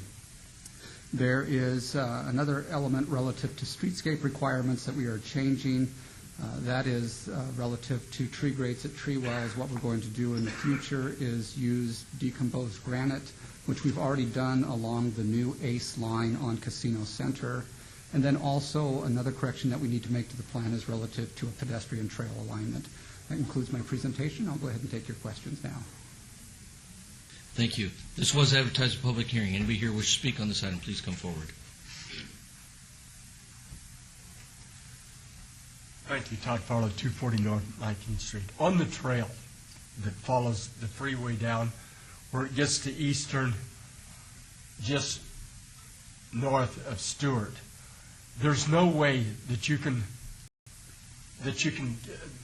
use that trail because the people that have that tire dealership have got that fenced off. Right. And Mr. Farlow, that trail falls not within the area that we're reviewing. I thought this was what we're talking No, about. we're only right talking now. about a couple parcel changes towards the bottom of the map because there was a map correction. But it still includes all the, Right. includes all the background. Tell them to take the fence down. Okay. Anybody else wish to speak on this item, please come forward. Seeing no one, close the public hearing. Commissioners? Commissioner Evans? It looks like the proposal is to eliminate the tree grates that we're using, and the backup indicated that the departments that provide the maintenance say they're easily breakable and they're problematic, and the option, I think, would be to provide gravel or rock instead. And I'm curious, I've stepped on them many times, and they seem to have a lot of give, but they don't feel like they're substantially made of some kind of forged iron. Sometimes I feel like it's a plastic type material. So I'm wondering, are we using an inferior tree grate, and how does it work in other cities? And then the last comment that I have is the rocks, unless it's like a little pea gravel type rock, they tend to end up out in the street and on the sidewalks. And once again, if you're in a scooter or baby buggy or wheelchair or whatever, you got to contend with all the rocks. Does anybody share my concern? If I may, this was brought forward really for two reasons. One was the expense and the problems with the tree grates, that they're very expensive, they limit the growth of the trees, and they're very frequently a tripping hazard. And it was precisely because in looking at other cities, many of them back east, that the use of the DG is the what is it? Decomposed granite. Thank you, decomposed. I always get the adjective wrong. It settles in very well, and there's very little of it that leaves the well area. And as persons walk on it, it settles in even better. So it was specifically because of many East Coast cities and other cities that use that, that we wanted to make that option available. Could it be just yet another option? It's not mandatory, right? I mean, we could conceivably use either or is it only one? The decomposed granite would become the standard that we would use. Still, they would have the option. I just think we need a better tree grate, personally, but they would have the option of doing that, but the standard that the city would use would be the decomposed granite. okay. If, I guess maybe to clarify it for Commissioner Evans, if a developer was going to do a project of significant scale and they wanted to upgrade the streetscape, could they do a grate in front of their property that fits with the city standard or the city's basic elements? As long as it conforms to our basic streetscape standards, if they would be using a tree grate of their own design, something that they desire, then there would probably be an agreement in place that they would need to maintain those, that the city would not maintain those. Okay. But certainly they would have that option, yes. All right. And that's my concern, that we provide an option, yes. Because I like the tree grates. I just think we have cheap ones. Not if you looked at the price of them. They're not very affordable. Any other comments, questions? Did Public Works go home already? Okay. I received a call today from a property owner within this mapped area that these standards are going to change, and a question that came up I hadn't heard of, so I figured I would just ask it this evening while we're here. Is part of this plan, is there a plan to make Main Street one way in some form or fashion? There's currently a proposal for a portion of Main Street and Commerce Street to be made into a one-way couplet from Bonneville south to, it's across Charleston. I can't remember the exact cross street where they would come together, but there is a proposal currently circulating for a portion of Main Street to be made into a possible one-way couplet. But it has not been finalized, approved, or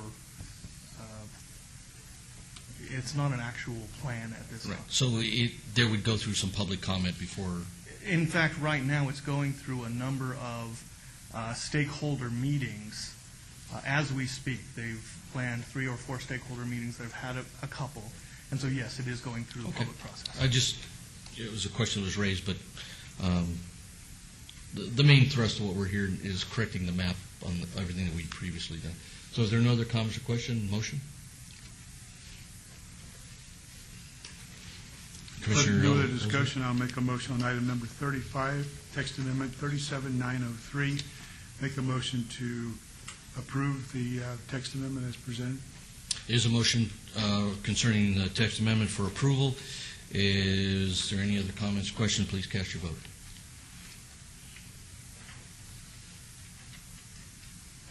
And that is approved, and that will go on to City Council in ordinance form. Now we go to item 36, DIR 38357, applicant owner Raymond Pistol. Appeal of director's decision to deny a temporary commercial permit per Title 19.18.100.d that would allow a temporary outdoor commercial event for a promotional event in connection with the baseball season at 1238 South Las Vegas Boulevard. And as I disclosed earlier, I do own property within the notice area, but this is an appeal that doesn't have a notice area. So in that regard, I will make the disclosure and vote on this item. So, okay.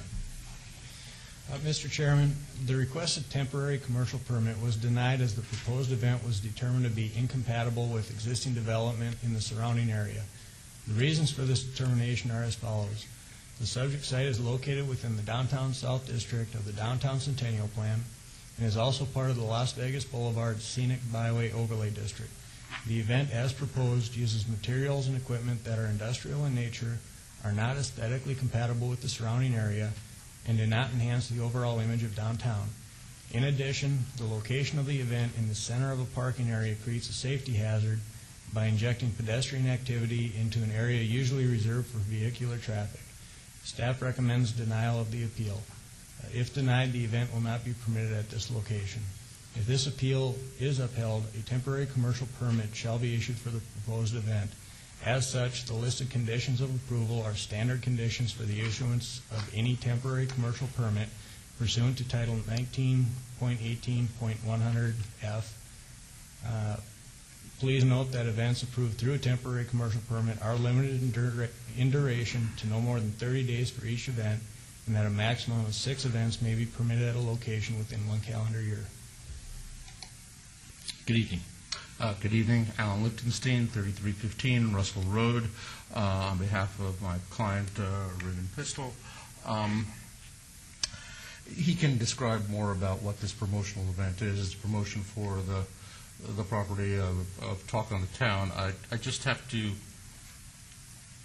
express a certain puzzlement in terms of some of the staff conclusions in terms of being industrial in nature. We've got a dunk tank there, and I'm not really sure what industry involves that sort of thing, but this is clearly more of a carnival kind of, and it is a promotion for the particular place.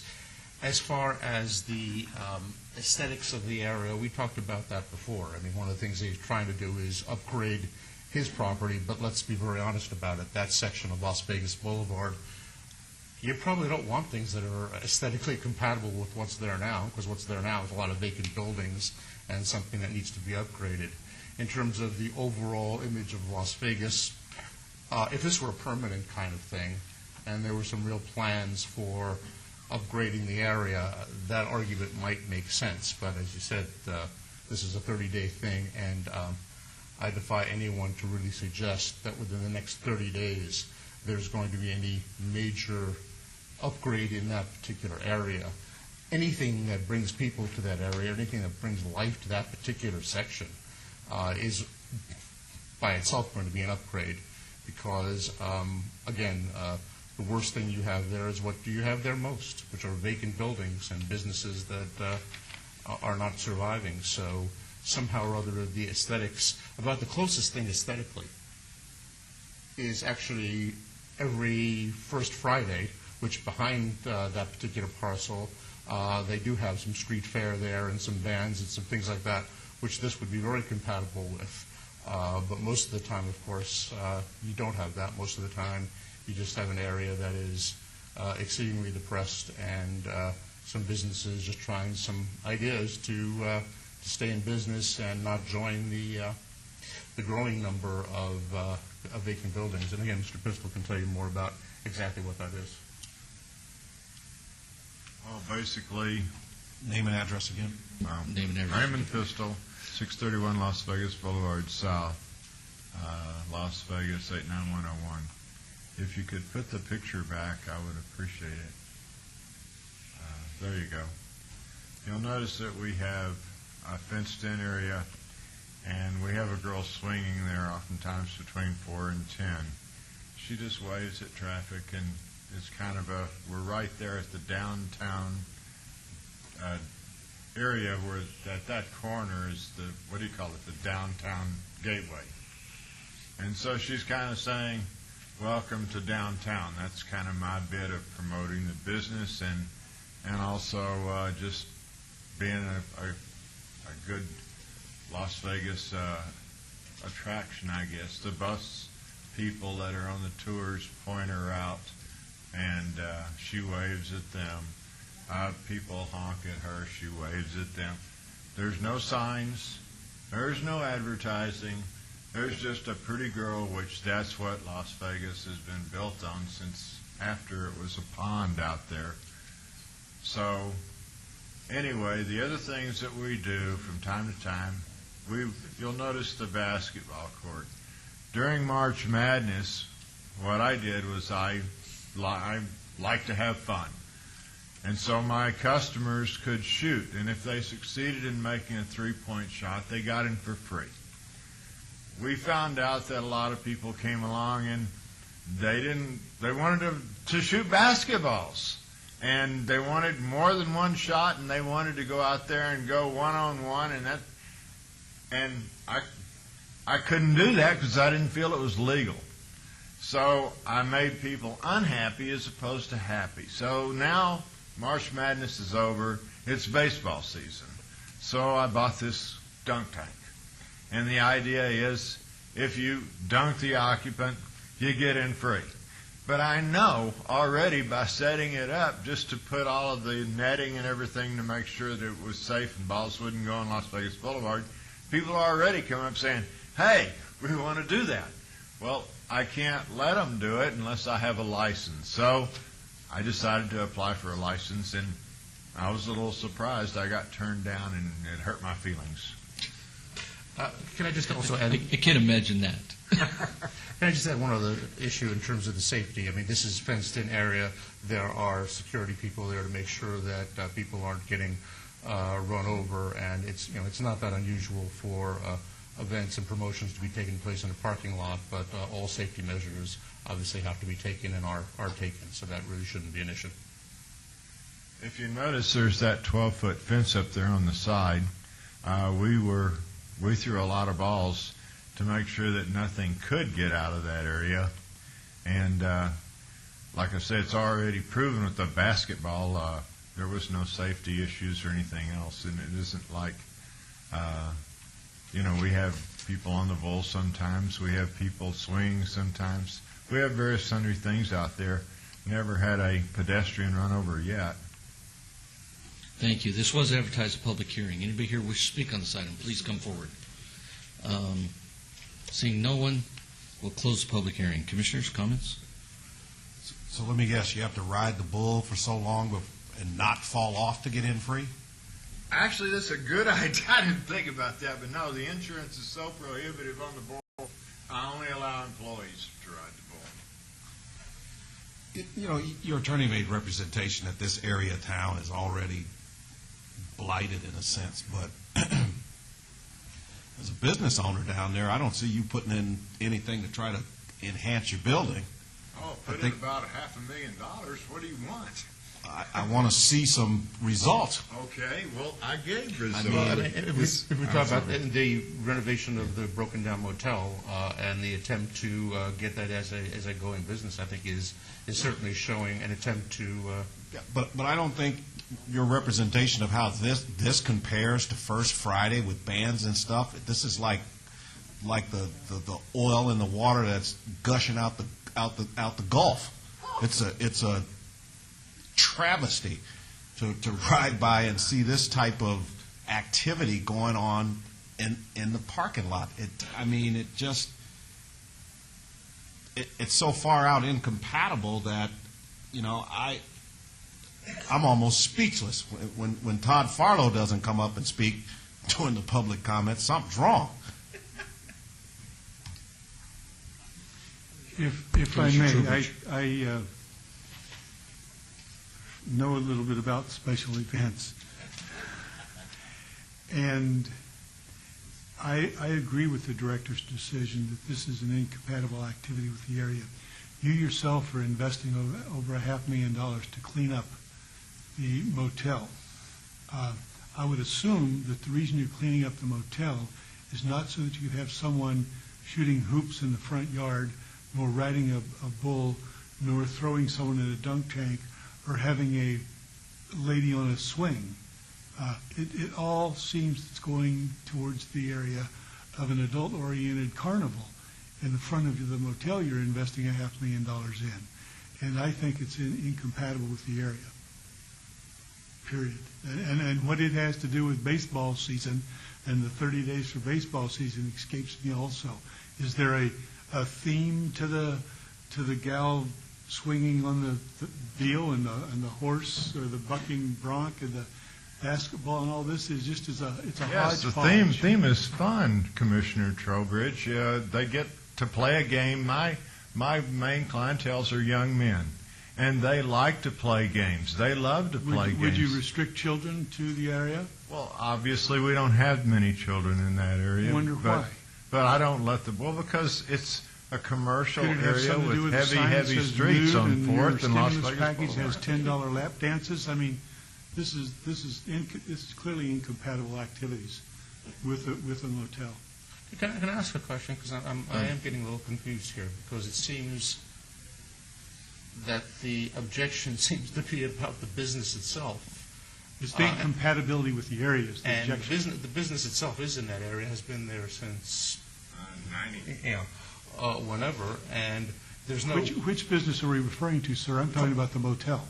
Well, this is in front of Talk of the Town, which is the adult business. Then what am I seeing in the background? Well, it's all in the same, the motel, It's on the the same sexual-oriented property. business, Yes. and the tattoo parlor we talked about before are all on the same parcel. But this is clearly right in front of, or right next to Talk of the Town. It is for those particular customers.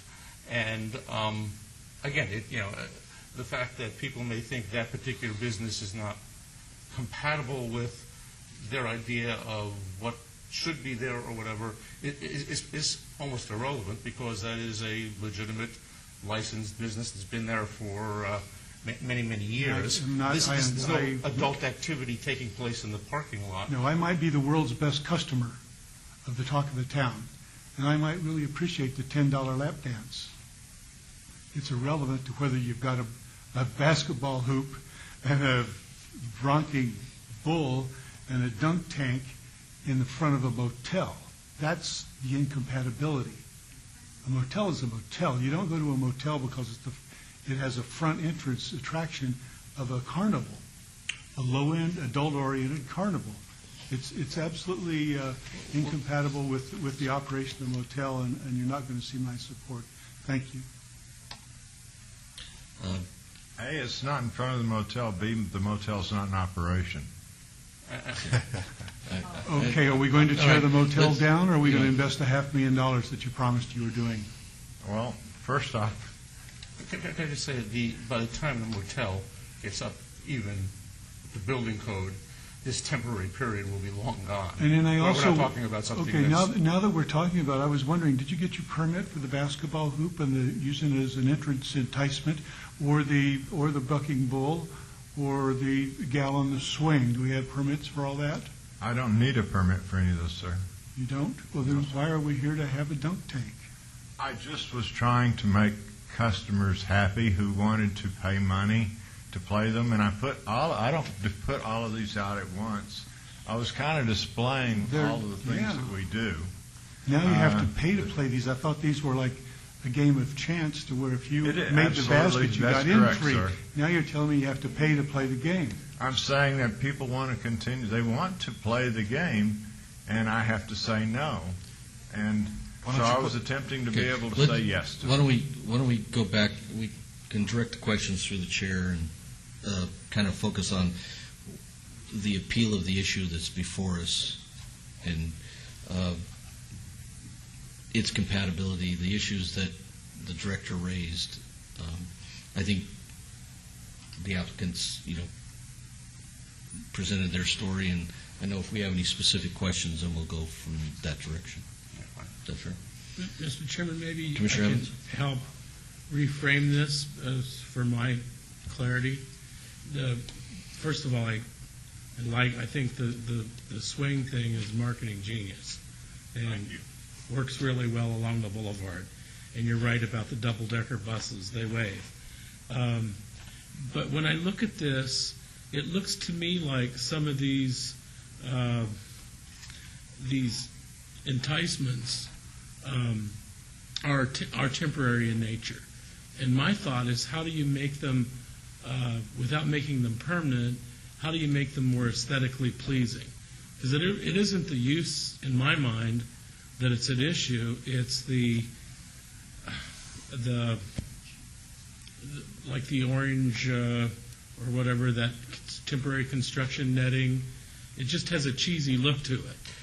Unlike the swing. I don't disagree with you, but that was the material that would keep the balls from going through. And if you have a suggestion, I'm open to it, because I don't like the orange either. But that was the right little diamonds to keep the ball from being able to go through. Could you perhaps build a more permanent-looking temporary structure? Yes, sir, I can try that. I don't think we're asking the applicant to create a permanent structure in the name of a temporary structure. I think that would be, that's not what's before us in that regard. But I still, think if there are suggestions even for a temporary kind of thing that may be helpful, there's a couple comments that be helpful to everybody. A couple comments that are important to me with regard to. I understand the street side fare that you're trying to market your business. I think that's commendable for any businessman to try and survive in a difficult economy. But on the other hand, like we raised about a couple of the items before us this evening as well, you're asking for something to be done, a temporary. You're asking for approvals, but yet there are certain things that aren't happening on the front of the property here. Landscaping, some aesthetics that start to say, how are we making this property be the leader down here? But we're asking for some of the things that are temporary.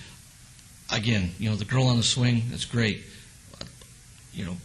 Put some pizzazz in the pool. I mean, make the pool nicer than the little plastic one that's there. Actually, we have plans on doing that very thing. It's a matter of what we can find that's commercially available that will also fit. But you're as far as I completely refaced the building. You've got the property. You've probably seen it with the columns and the black shiny material. And I didn't think in terms. While I'm from Texas, I don't think in terms too much of planning stuff here, because the water people are so tough that I didn't think of planning anything. They're willing to let you use water to do some drought-tolerant landscaping. Well, and I'm not too familiar with it, although I'm real familiar with Texas cactus. Okay. The other part of it is there is a public safety issue, and it's a safety issue from the perspective of having a private property event that may create an uncontrolled traffic element getting in and out of your parking lot. I'm not down. There's no kid issues here. It's not. I've been down in that neighborhood. I haven't seen a lot of little kids working. Right. I'd love to see families move downtown, but Me too. In that regard, I have. But you have your clientele comes at different hours. They may not be as focused on where they're driving at times, and I think there's got to be a little more thought into if you're going to have a basketball, is how do you control if a basketball goes rolling and somebody, just like they would run into the street in a residential neighborhood. Those That's are things. what the ugly orange stuff is for. I understand that, and the other thing is, how does your temporary use impact your neighbors? I mean, you've got some wedding chapels across the street. You've got other businesses there. Is it an added enhancement to the community, or does the community get affected by your single-purpose short-term use? And that's what I'm looking at. Well, I think there's an Aruba works opportunity with here. us. They're across the street. Viva Las Vegas, they work with us. Mhm. We have a motel to the north and a motel to the south, and we don't do much with them because they just don't do anything. They're just motels. Mhm. Everything else to the south of me is vacant, and to the north of me is vacant. I own the property across the street, and I work with myself really well. Okay. And I'm perfectly willing to work with you on that corner. I understand. When you look at other temporary uses like this, and when we talk about the public safety concerns, is most of those uses set back from the street edge a little further.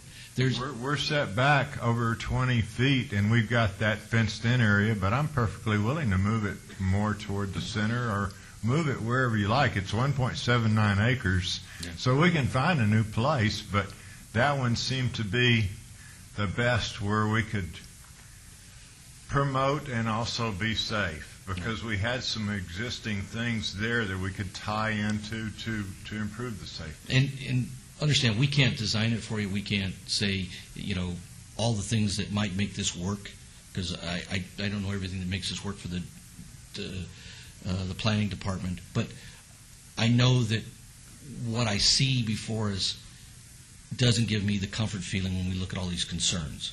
So I'm not saying that what you'd like to do isn't achievable. I just think what's before us doesn't give me that comfort level. And I think that's really the way I'm looking at this. Well, I'm open to suggestions. Commissioner Ellsworth? I have a question for staff. The letter denying them says that the special event with dunk tank is not compatible with or harmonious with existing development within the surrounding area. Can I get some clarification, some more specifics? What was it that was not compatible? Well, we look at the goals and the requirements within the Downtown Centennial Plan and also within the Scenic Byway. We look at the event itself, the uses and materials, and in this case, the materials specifically are more of an industrial type and are not generally within the goals of the Downtown Centennial Plan.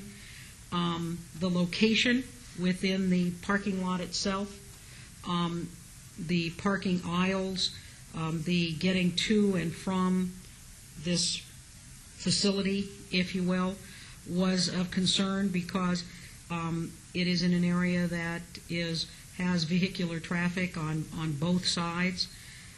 And then, as I said, the materials and the compatibility of these really temporary plastic materials within the Scenic Byway in the heart of the Downtown Centennial Plan. Staff believed these structures, temporary structures, were not compatible with those goals. All right, did you hear all that, Mr. Pistol? Because I'm looking at the pictures here. And I agree, that's as ugly as it gets. You've got yellow, blue, red cones, orange cones, white metal fencing with PVC pipe with the orange netting. You can do a lot better than that. I got to believe, and it isn't compatible. I just don't see it. Now, I agree with the chairman here. You could make that compatible. There's a couple of small tweaks you could do to make that work in all likelihood. But as it stands now, I think it's totally incompatible with the surrounding area. Well, in my defense, that's a commercially made dunk tank, and the yellow is the commercial manufacturers. The blue is the commercial manufacturers. The red, white, and blue I could move because that's the bull. That's actually time for it to move out for the dunk tank. So then I have to admit maybe I wouldn't have selected yellow, red, and blue, but that's what color that particular commercially made dunk tank came in, and I wanted the confidence of a professionally made done thing. I think could repaint it, however. If I could ask the question, because what I'm hearing now is that it's not the concept or even the activities that are causing consternation. It's more just the implementation and maybe moving it, and even working with staff to move particular events to particular areas where there may be less safety issues, and maybe working on color schemes and things like that. So I'm going to move for denial right now, unless you want to take it off for a period of time and fix it up and reapply. But otherwise, I'm going to move for denial as we speak. Oh, thank you. I'd like to do that. You want to wait for a period of time? Is that possible? We could, how will we do this? I think there's a solution. Why don't we table this matter? Gives you time to work with staff on the issues that we've all raised.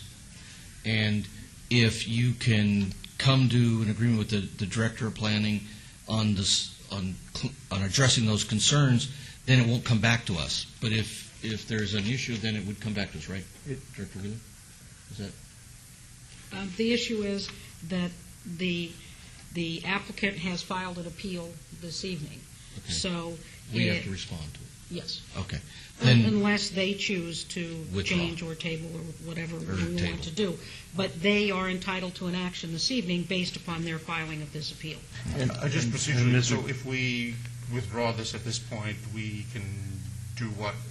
Working with so go back to the drawing board and go back to staff? Yes. And that is your choice. That would seem to be the most logical. Your staff will be fine with me. I get along with them very well. Okay.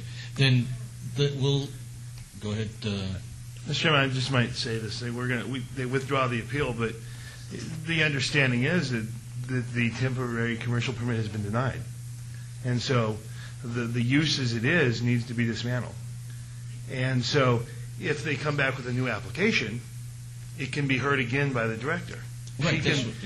But what I'm hearing, though, is we'll withdraw, we'll leave it up. At some point in 10, 15, 30, 45 days, we might come back. The question I have is this.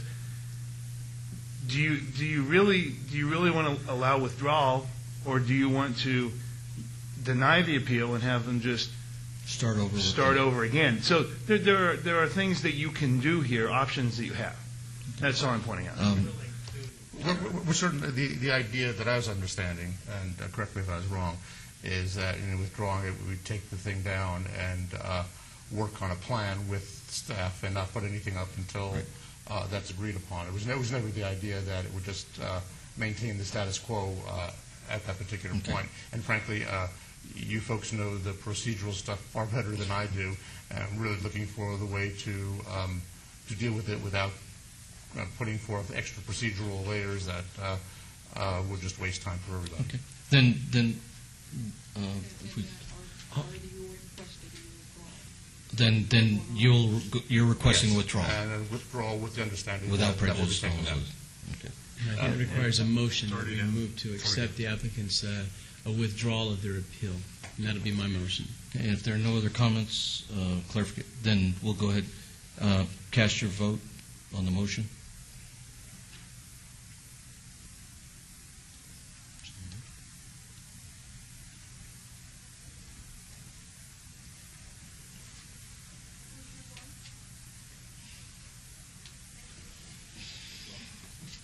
And that withdrawal has been approved. Mr. Chairman. Thank you very much for your comments. I would just suggest now that the withdrawal has been approved that you just request that the applicant take that down as soon as possible and then work It's with already staff. Okay, it's all down. Yeah. The bowl is gone and the dunk tank's gone. No, the bull's not at issue here. No, the bull's not part of this particular process. It's just a dunk tank. To do with the dunk tank. Oh, it's just the dunk tank? Yes. Yeah. Okay, very well. All right. Well, and you understand the process. Whatever's there is going to be part of the consideration that the director is going to look at going That's forward, right. how We'll it all find, integrates with and, it too. and how it's all compatible or such. To make All everybody right? happy. Since Great. Heldorado's over, the bull coming down. Okay. All right. Thank you very much. Thanks.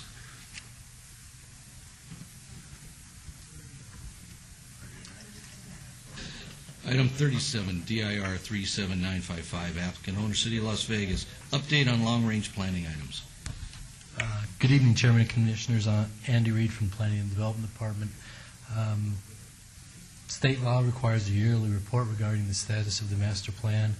So tonight I'll provide a brief overview of the updated master plan elements, as well as some of the accomplishments of the past year which advance the goal of the plan.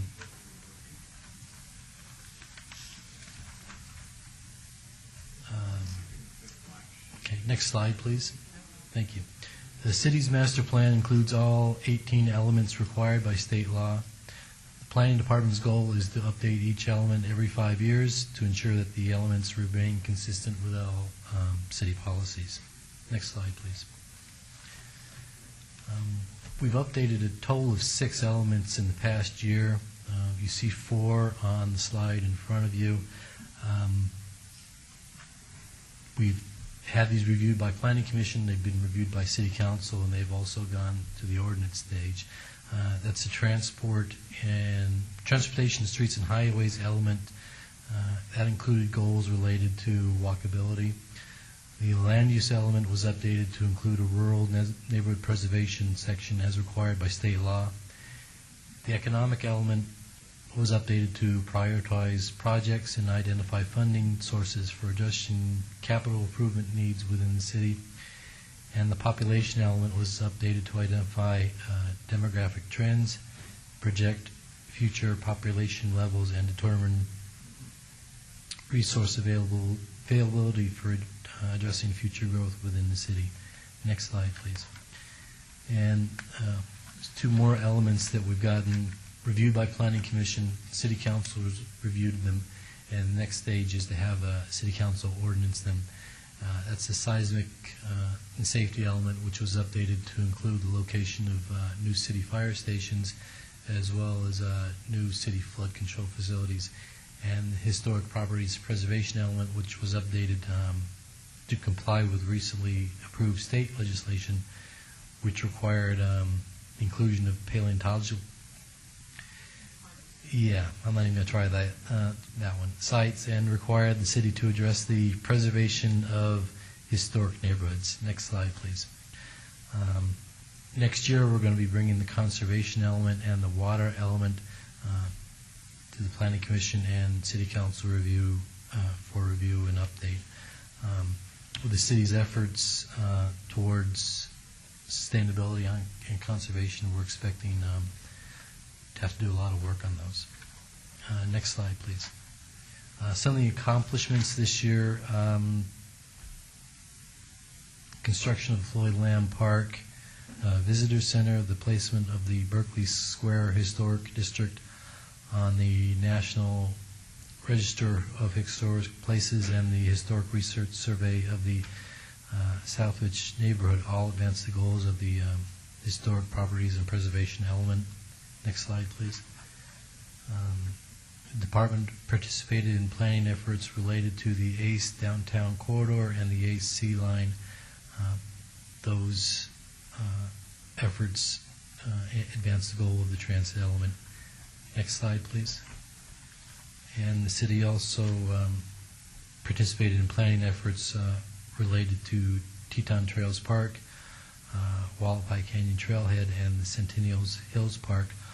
All those efforts advance the goals of the Parks and Recreation element. That concludes my part of the presentation. I'm here to answer questions about that.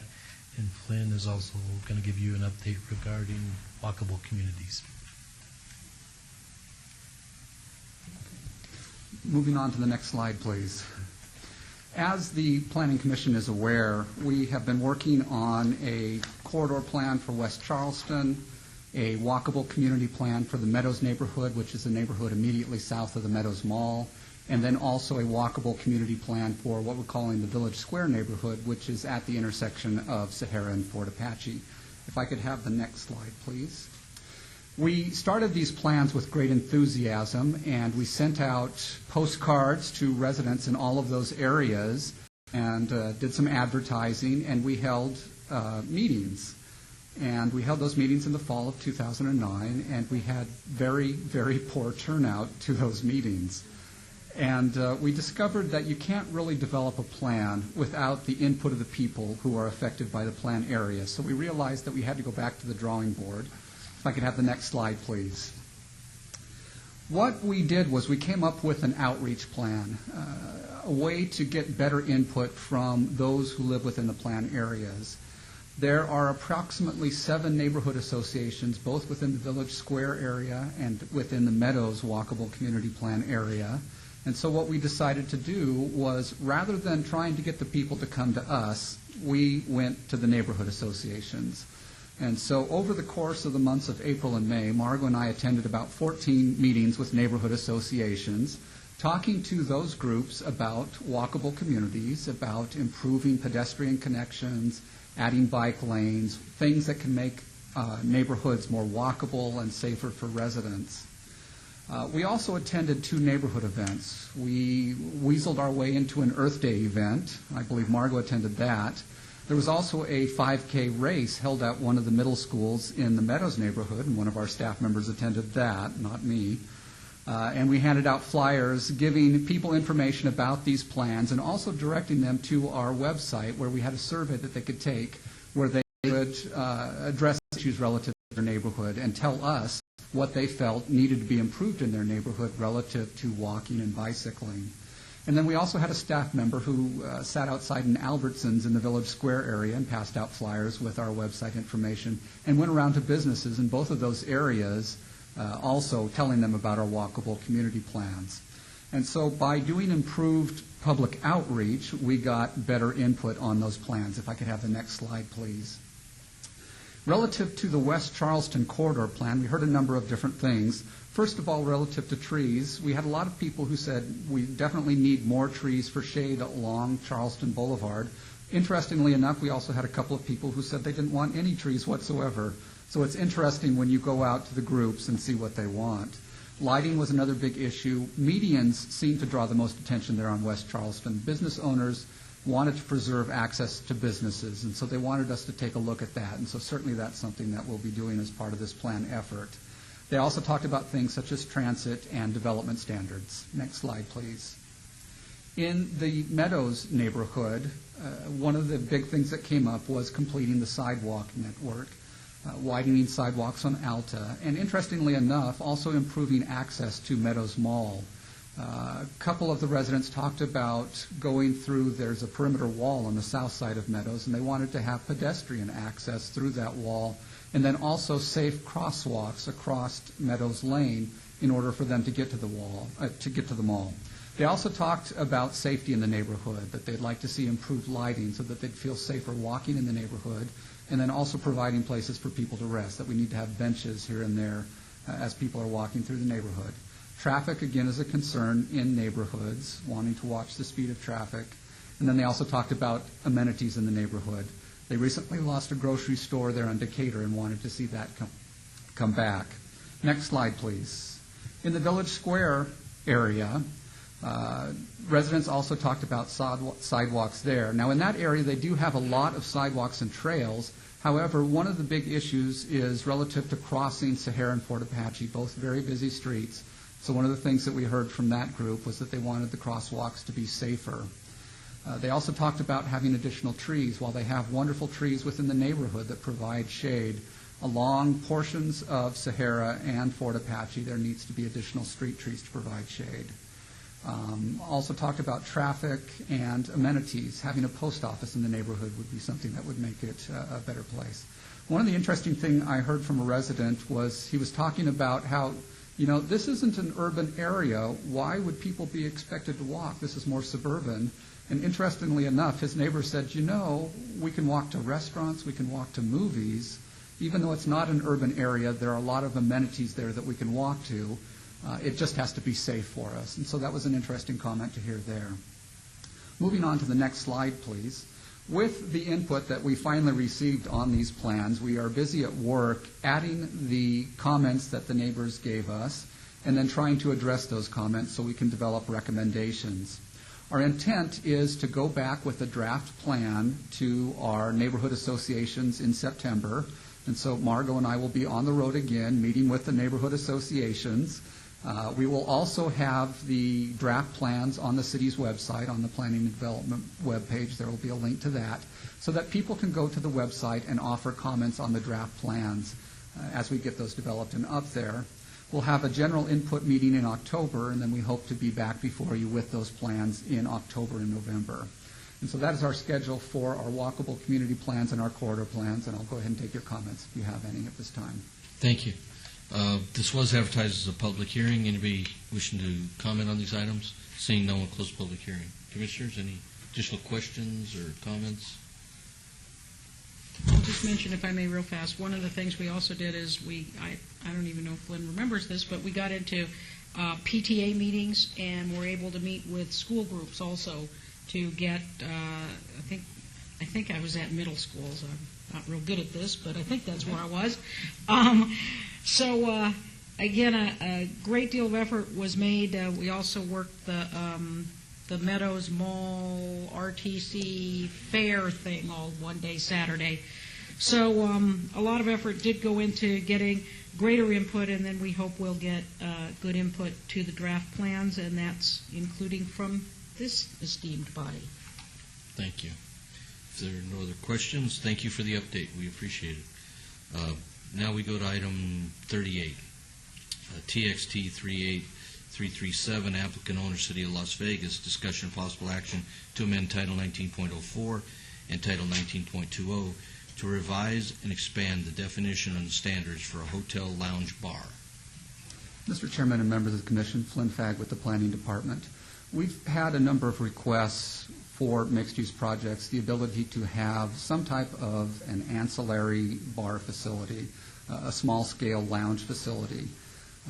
While we have quite a number of alcohol uses in our code already, we don't really have one that addresses that other than our hotel lounge bar requirements. And so in order to address that request, what we are proposing to do this evening is to expand our existing hotel lounge bar use to include mixed-use developments as well. And so how we are proposing this is that this liquor use would be available to hotels with 150 units as it currently stands, and then expanding that to include mixed-use developments, approved mixed-use developments that have 150 residential units. In terms of the other standards of the existing hotel lounge bar use, something else that we would do is currently the hotel lounge bar use has a limitation of 75 seats. This is really intended to be an ancillary use. What we're proposing to do is restrict that to 50 seats. Another thing that needs to be noted is currently hotel lounge bars do not permit gaming. We are going to perpetuate that for mixed-use projects that propose to have this use. And then one of the other things that we're doing is we are renaming this from hotel lounge bar to ancillary lounge bar, again, to reflect the nature of the use. Going to the next slide, just to give you a point of comparison how this applies or how this fits in with other liquor-related uses. Tavern, as you know, has a 1,500-foot separation requirement, allows 15 gaming machines. Tavern Limited license that we have in the entertainment district doesn't have a separation requirement, does not permit gaming. Urban Lounge is something that we created a couple of years ago that is specific to the arts district, has no separation requirements, allows 5 machines. And then what we're proposing to do here with the hotel lounge bar, rename it ancillary lounge bar, expand it to mixed-use projects with 150 units. It would be permitted citywide. It does have a separation requirement of 400 feet from protected uses, so that includes schools, churches, parks, etc. And then there would be no gaming allowed with that. And so that is the proposal that you have before you, and I'd be glad to take your questions at this time. Thank you. This was posted as a public hearing. Anybody here wish to speak on this item, please come forward.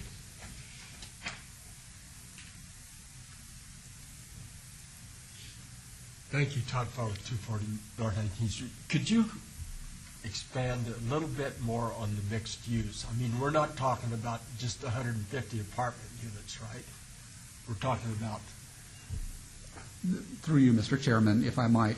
Mixed-use development is defined as a building or project that has a combination of either residential, commercial, or civic uses.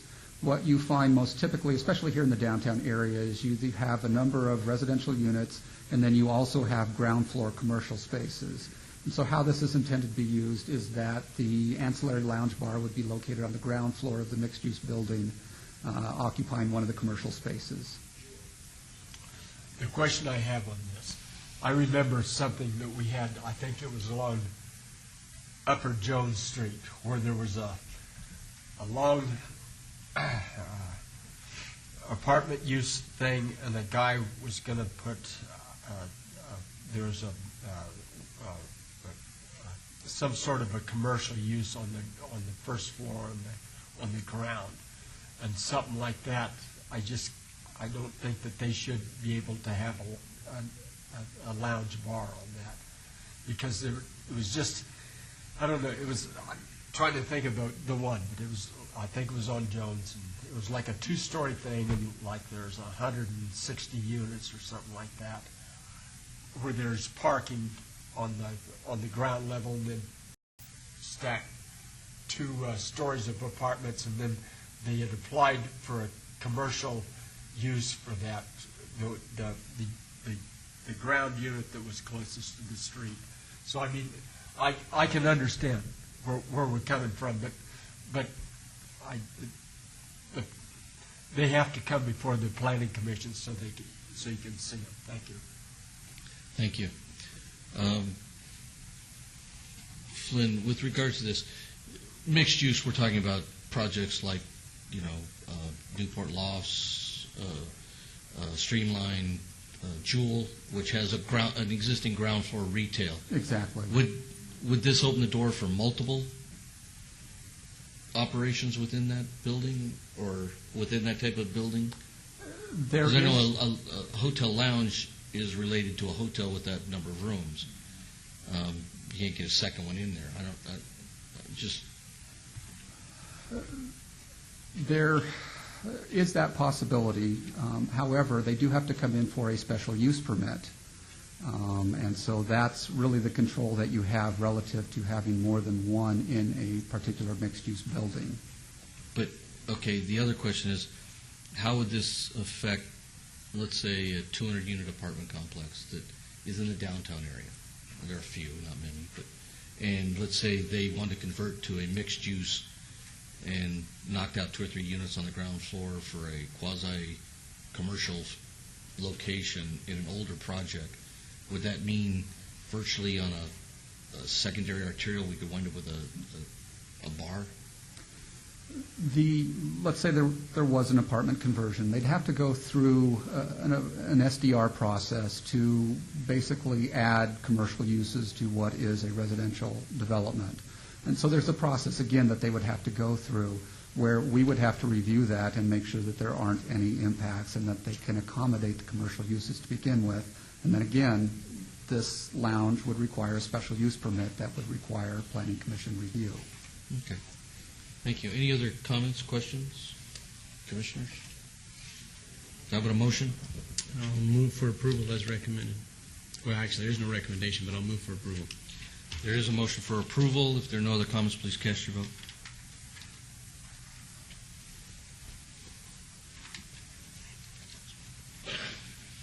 And that is approved and will go on to City Council in ordinance form. Director Wheeler had a short comment. Just please, I believe that you've gotten the notice to put on your schedules September 20th, Monday, September 20th, for the next City Council Planning Commission joint workshop, please. September 20th. Thank you. Now we go to that portion of the agenda called citizens' participation. Public comment during this portion of the agenda must be limited to matters within the jurisdiction of the Planning Commission.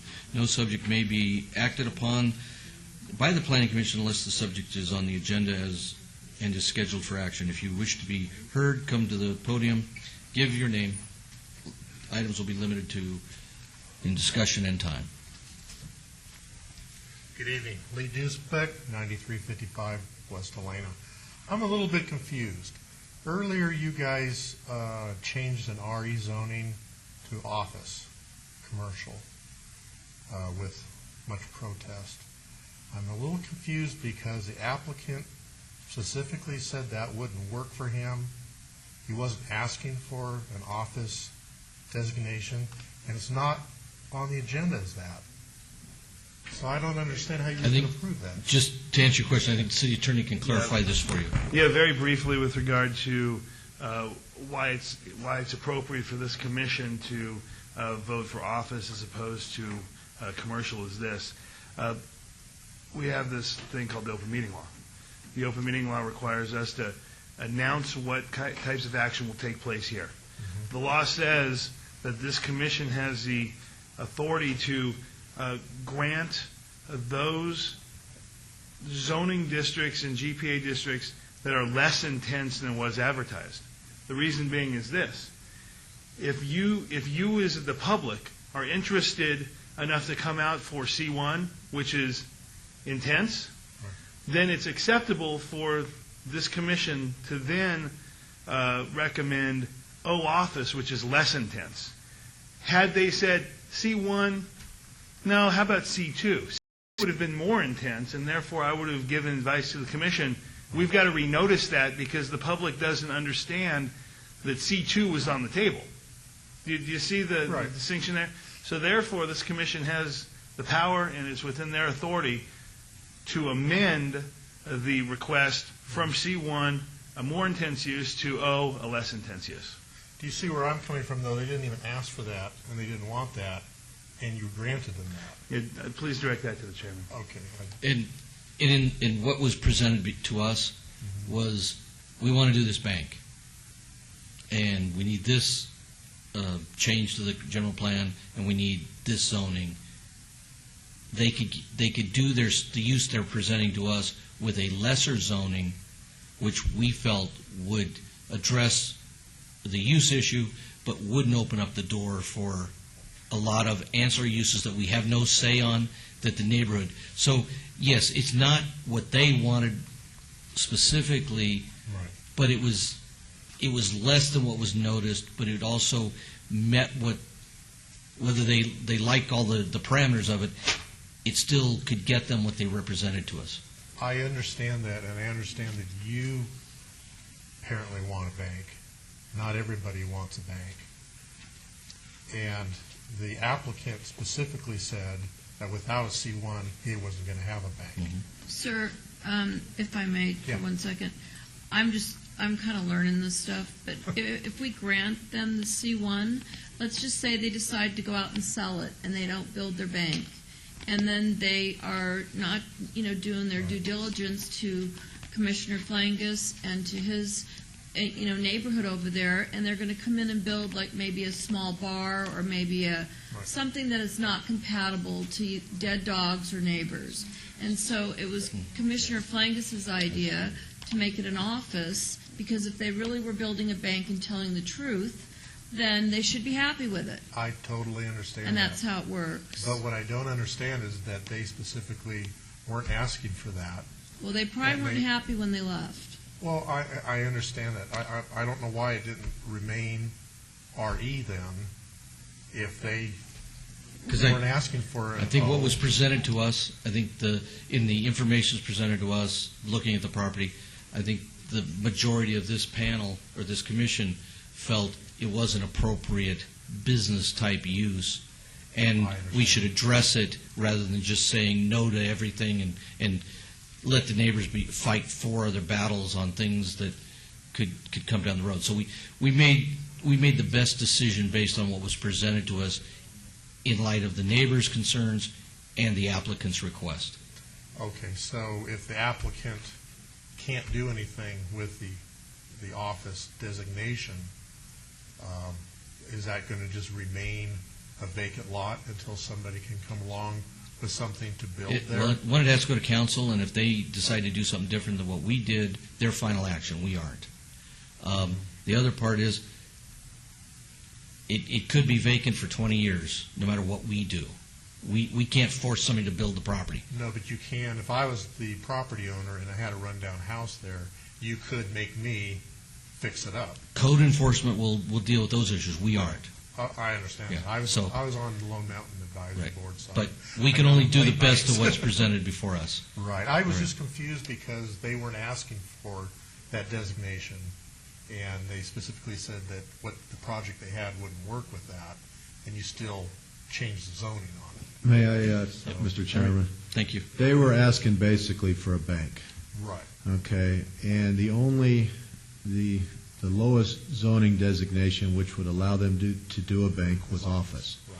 That restricts them now so that they can do a bank, or they can come back later with a site, another SDR, asking maybe to build a veterinarian office or anything. But what it does do, it prohibits them from, in the future, of doing something that was contrary to what the neighbors wanted. You guys didn't want a Carl's Jr. there, and I used that as an example earlier. So, for example, if we would have moved that to C1, and they built that structure as they presented to us today, with just doing some minor modifications, they could convert it to a Carl's Jr. under C1 without even coming back to us. And so that was the reason why I made the motion to restrict it to office. And then the second reason is that property is really not conducive to residential. I just don't see somebody wanting to live next to a graveyard. I kind of agree with Understand, you. tonight, we can't rehash this. We appreciate your comments, and you wanna go hide them. we limit the time. And I'm the same way. if there's no other comments, meeting's adjourned. Thank you very much.